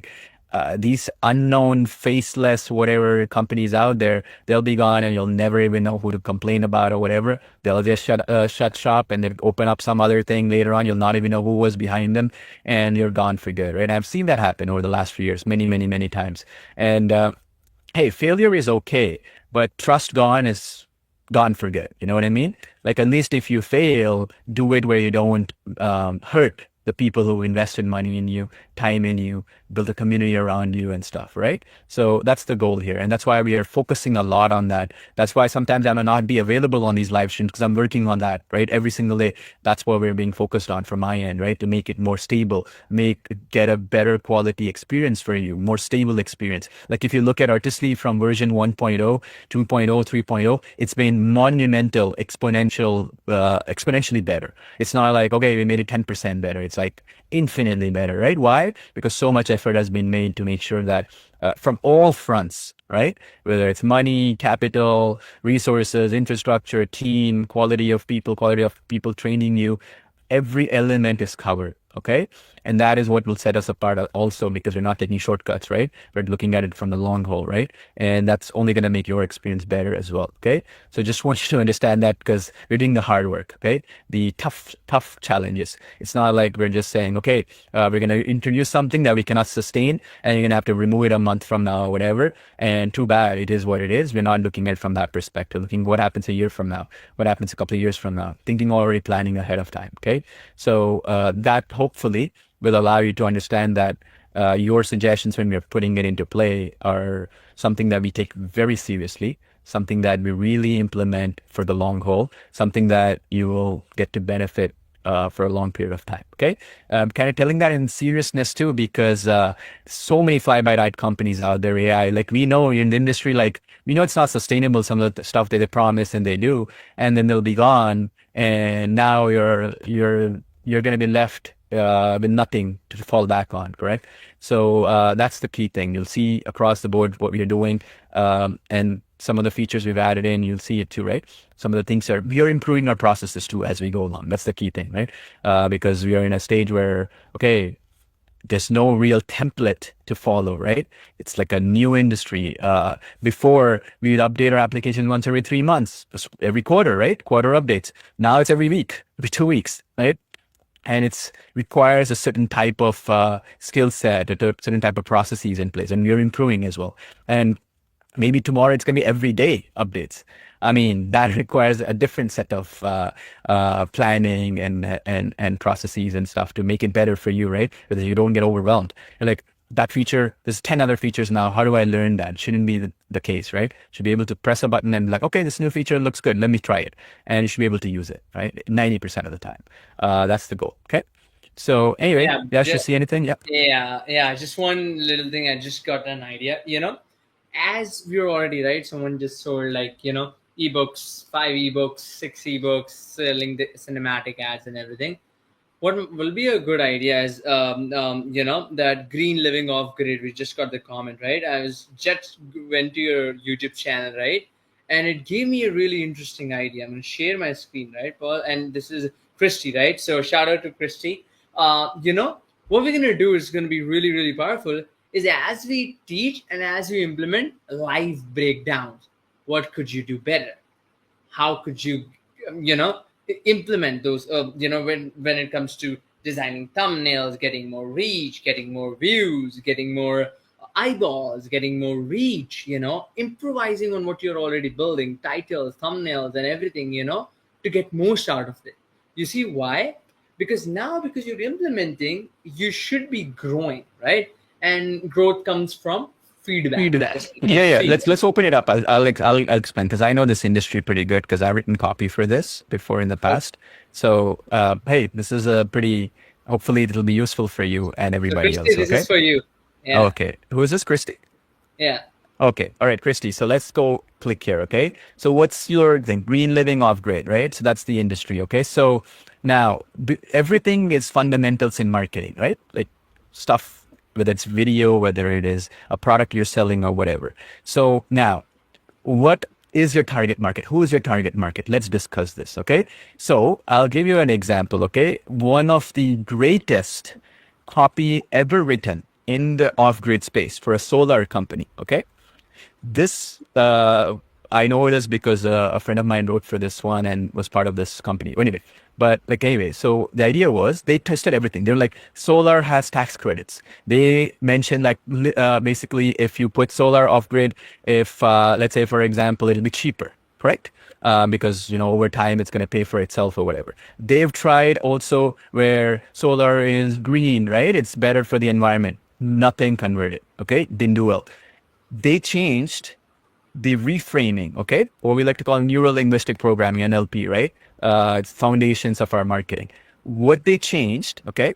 I'll get to the hydroponics and stuff in just a second. What they changed is protect your family, okay? That is infinitely more powerful than saying save money, save taxes, or whatever, right? Like what is off the grid living? Why are you doing it? In case something falls apart, where like right now, inflation, cost of living has gone up. Groceries don't want to stock everything. During what we went through in the last few years ago, people shut down stuff. Like you had only certain choices. Well, what happens if your daughter, your grandmother, your mom, or whatever, right? Whoever is in a situation where they can find the product that they like, or they're in a situation where they can't go to the local grocery store to get fresh produce, right? Like right now, antibiotics and all kinds of junk in our food these days, right? Organic food costs more money. So what is it? Protect your family should be your major marketing hook. So you have hydroponics. What is hydroponics? So what do we have here? So what it's basically where you grow plants with water, right? And these are special plants that can grow on their own with fish underneath, right? And it's self-sustainable, meaning you don't spend that much money on let's say on fertilizers or on like maintenance and stuff. I get it. I know the market, right? So when you're trying to sell hydroponics, don't sell it to people who understand hydroponics. Sell it to people who've never heard about hydroponics. What is the benefit and stuff? You understand? So you want to switch your target market to that 95% of the people who have never heard about what hydroponics is. Those people, who are those guys and gals? Let's say, for example, I live in a one-bedroom apartment building in New York City or London, UK, right? I still want to grow my own plants. Let's say it's, for example, I want to grow lettuce, right, at home so I can eat it every day and it's fresh. Well, you can say, even if you live in a one-bedroom apartment, whatever, in these cities, you can still grow your own food in your one-bedroom or studio apartment using hydroponics. This is a compact hydroponics thing that will help you feed yourself, whatever foods it can grow, carrots or lettuce or whatever it can grow, right? And positioning has to be for that target market, okay? The biggest mistake we all make is we think our target market is people who know what we're talking about, but most people don't. If they don't even know about the product, how will they know how it does it benefit them, right? So you understand? Does that make sense? Let me know in the chat box. So you'd want to position it to protect your family, first of all. Second thing is, if I, let's say, like I have a daughter or son, right? I have a son right now and 14 months. So let's say, for example, I'll never get my son to not have like the non-healthy food, right? Want organic food and stuff. Same concept, right? You see my point? So if you target it to me and you said, look, hydroponics is cheap to set up, it's fast to set up, you follow the thing, but more importantly, protect your family so that in case the food you like, it has too much antibiotics in it or all kinds of junk in it, and organic food costs 10 times more money or 5 times more money or whatever, always out of stock. And organic food also spoils quickly. You know what I mean? Like you put organic food in the fridge or whatever, it never works, right? Properly. Because why? Organic food is life cycle of it is only 3 days or whatever. What's better than having the plant in your own home, right? Or your own backyard, whatever. Second thing is that majority of the people think that it's too complicated to do organic farming or whatever. It's too complicated. It's not good for colder weather, all that stuff. Indoors, big thing, right? One of the biggest markets during the pandemic period was people were growing microgreens, right? They were growing all these microgreen foods and in their basements and in their houses. That ran for a bit, but it died simply because of the fact that they were doing it for the money, right? Instead, if they said protect your family, right? Never have to run into a grocery store and it's something that your kid wants is too expensive. You cannot afford it. Instead of telling your kid, hey, I'm so sorry, honey, I cannot afford this. Just what if you told them, hey, we have it in our house, I'll build it for you, right? Don't worry. You'll never run short of it. I'll never, ever feel bad saying I cannot afford it. See the difference, right? In what we call reframing in marketing. Okay. So this is how you see this. Exactly. You sold me on it. See the point? So this is what we want to teach you. Okay. One of the funniest things was like about a few years ago, we were teaching folks just like this, right? And yeah, exactly, right? Yeah, exactly. So great point, right? So the point is like we were doing this stuff in like a few years ago. We were teaching folks like this industry could be this, and people used to tell me or Yash and stuff like, show it to us. You start teaching us, right? And we actually went into some industries and we killed it. Just teaching stuff that we already know in other industries and stuff because the fundamentals apply everywhere, right? You have the reference point and stuff like that. So the point I'm trying to make is small changes. Okay, not that difficult. One is go for the mass market of people who are not aware of your product, what the benefits of hydroponics is or whatever. Second thing is that you want to go for the mass market people who want to do what you're suggesting, that they think it's too complicated. Like say they live in a colder climate, or let's say they live in a 1-bedroom apartment building in New York City or whatever, like I mentioned, San Francisco. They have the money. It's not the lack of money. They're resourceful people. But point is they're like, I don't have the space. How can I do what you're suggesting? I don't have a backyard. I don't live in a farm somewhere, right? So these are the people you want to target. And the way you want to target is it goes beyond money, right? You want to go for family or never, like I would start it like this, okay?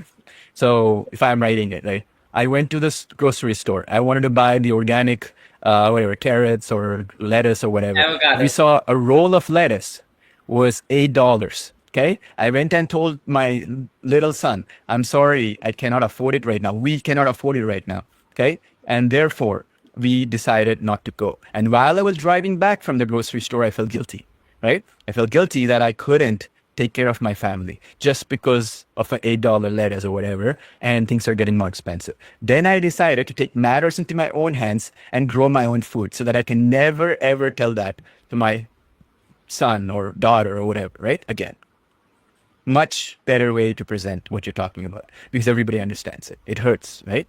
It hurts. It's a fact. Like recently, like we see it every time, right? We go to the grocery store, we can't afford something we would love to eat because it's organic, costs like five times more money. And you're like, why? Why can't I grow it myself? That's the choice everybody thinks. Second thing is like, same thing, like affordability. Let's say we go in and we're like, why is healthy stuff more expensive than unhealthy stuff, right? Should be the other way around. So these are the things everybody's going in their mind. So yeah, you want to think of it from that angle, okay? So hope that is clear. Does that make sense? So yeah, exactly. So this is the kind of stuff you let us know what you're working on. We'll be happy to assist you with stuff like this. But just keep this in the back of your mind always, okay? What works will always work, but understand everything has nuances to it, how you want to write it, and hope that helps. Okay, we'll talk about other markets as we go along. This is the thing we wanted to impart upon. It's a skill we've learned, right, over the years, working with so many different industries and working in our own business and stuff like that, right? Exactly. Pain points are what people get sold, right? And it has to be a story, right? So even like when you're trying to sell a storybook or whatever it is, what is in the benefit of the other person, right? In the case of storybooks, I'll tell you this last thing so you folks can understand, okay? The most powerful marketing thing, okay, besides fear of missing out or whatever we want to say, is this one word, right? I hope I pronounced it correctly. Uh, it's nostalgia, okay? What does that mean exactly? It means, say, for example, I am trying to sell a storybook, right, for children. Now, the target market is a grandpa, right, or grandma. Imagine why would they buy it? Nostalgia. They must have had their own son or daughter. They bought a storybook too back in the day, and they wondered, I wish it was personalized with that person's name or their face and stuff like that. But they never got around to creating it. Now they have a grandchild. They want to live that experience again, right? Nostalgia, the most powerful marketing term ever. So then you want to leverage that when you're trying to sell your storybooks. The target market, you want to, they don't care about money. It's not about time. It's not about money. It's about nostalgia. Like, what memory does it elicit in me, right? So one of the examples is, I'll give you an example so you folks can understand. It's something like kitchen utensils, right?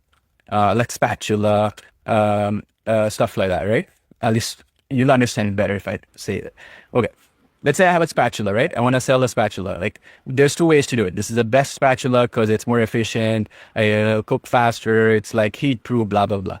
Another one is, hey, remember that time grandma and you were in that kitchen cooking and baking that cupcake, and it was the most fun time of your life? Well, what if you could now share the same memories with your children or with your nephews or nieces or whatever?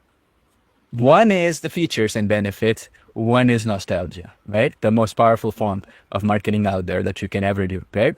So different ways you can present things. And I would do it that way in storybooks, right? Same thing. Like, you want to elicit that memory, that good, vision people have, right? People want to think about things, how they could visualize using that product or so, right? So when we do the storybooks, for me personally, is this being able to read the storybook with my 14-month child, right? That for me is more worth it. That 1 hour spent with this storybook, for example, is worth a lot more than a few bucks, whatever, 20 bucks, 30 bucks, 40 bucks, whatever you end up spending, right? And once that memory is etched, you'll buy more of them, right? And you'll want to spend more. So same logic. It's not about, okay, it does better color. Who cares? Like, does it have better color? I don't care. Does it have better text fonts? Who cares, right? Does it have 50 pages or 30 pages? Nobody cares. It's the memory, right? Nostalgia. That's what we're like aiming for, right? Like these things. So same thing, right? You get the point. So this is what we're going to teach you as we go along, obviously, the points. But you have to kind of play along, so to speak, meaning you have to understand and internalize it, okay? Everybody's industry is different, right? So like, we have off the grid, I have experience because we work with some industries there. We work with a lot of different industries out there, but like, that's one of them too, okay? So you got the point. So you can let us know about your YouTube channels and all that kind of stuff. But customer psychology, right? The idea of like trying to persuade somebody to be able to take a decision, whether they want to buy a product, subscribe to your email list, or do whatever. It's the most important skill that you can learn. Even the AI era more so, because who's buying? Robots are not buying your products. Robots are not watching your videos. It's people, right? And people are emotional. People are logical. People have memories and reference points in life and stuff. Okay.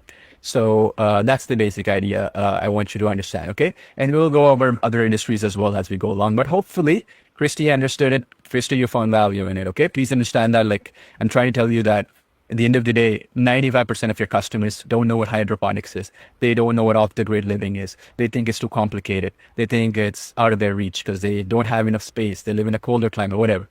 How do you reach them? These folks out there, they react to storytelling, right? They react to things that matter to them. It's not about money either, right? At a certain level, it's about how to protect their family, how to give the best to their children, their grandchildren, their family, right? And how do you present it in a way they can understand? Okay, so your thumbnail should have a father and a son, father, daughter, right? How to protect you, for example, mother, daughter, right? How do you protect your children to have the best quality food and stuff like that, and take matters into your own hands, right? These are the things you want to focus on. Even if you have fewer visitors, doesn't matter. You have 100 visitors to your YouTube video, doesn't matter, because those 100 people will connect to you, right? That's what matters these days, okay? I can show you so many examples these days where you're seeing where a channel which has, let's say, 5,000 views video will make more revenue than a channel which gets, let's say, 100,000, 200,000, 1 million users. Because one is entertainment, one is actually focused on actual value that they're providing, right? To usability or whatever for that person. And I'll take more targeted people with actual disposable income and not people who are just, scrolling up and down the video. So actually somebody will pay attention to you any day of the week, right? So yeah, exactly. It's about finding your true audience. And we're going to help you with this as we go along. Okay. So yes, Brad, you found value in that, Christy. Okay. Excellent. All right. So yeah. Okay. That's pretty much it for today, folks. So we'll do more of these types of training sessions more if you enjoyed this type of stuff. It's on the fly, but it comes from experience, right? And we're going to be implementing some of these things, obviously, in our applications and stuff, and give you value accordingly from this way of things. And we cannot be in every industry anyways, right? So obviously what we can impart upon you will not something we can copy or implement because it's not our core business or whatever, but we can help you elevate your skills, okay? Along the way from this stuff. Because as I said, in an AI first era, those who understand customer psychology, those who understand basic way to present your product or service to people will be the winners, okay? That's not going to change anything, right? People will spend money on things. It's not robot spending, right? Who is the target market? What are their real pain points? What are their frustrations and stuff? And what is important to them, right? We do the same thing, okay? So that said, if there are any last pressing questions, you can answer them. We'll see you in the next training session. We'll have a replay up for this automatically. And of course, the bite-sized tutorial of this will be in the tutorials page as well. We'll post it in our Facebook group as well. If you haven't already joined the Facebook group, join them, of course, as well. I think I'll put up the link. I think this is the one. Twitter.com/FP. You can go there. If you want, Artistry/FP is also probably there. But anyway, this is one of the links you can go to join our group, our Facebook Meta, whatever group. You can join this, interact with like-minded people, that sort of thing. But yeah, yes, you want to close it out? Yep, all good, guys. Thank you so much for spending your precious time with us. It really means a lot. And with that being said, our roadmap's pretty clear for the features and for the training. I'm super excited to see you in the next training with another fully packed golden nugget. Till then, take care of yourself, your family, and your health. We'll talk to you in the next week. With, some crazy golden nugget. Yeah. See you soon, folks. Take care. Take care, guys.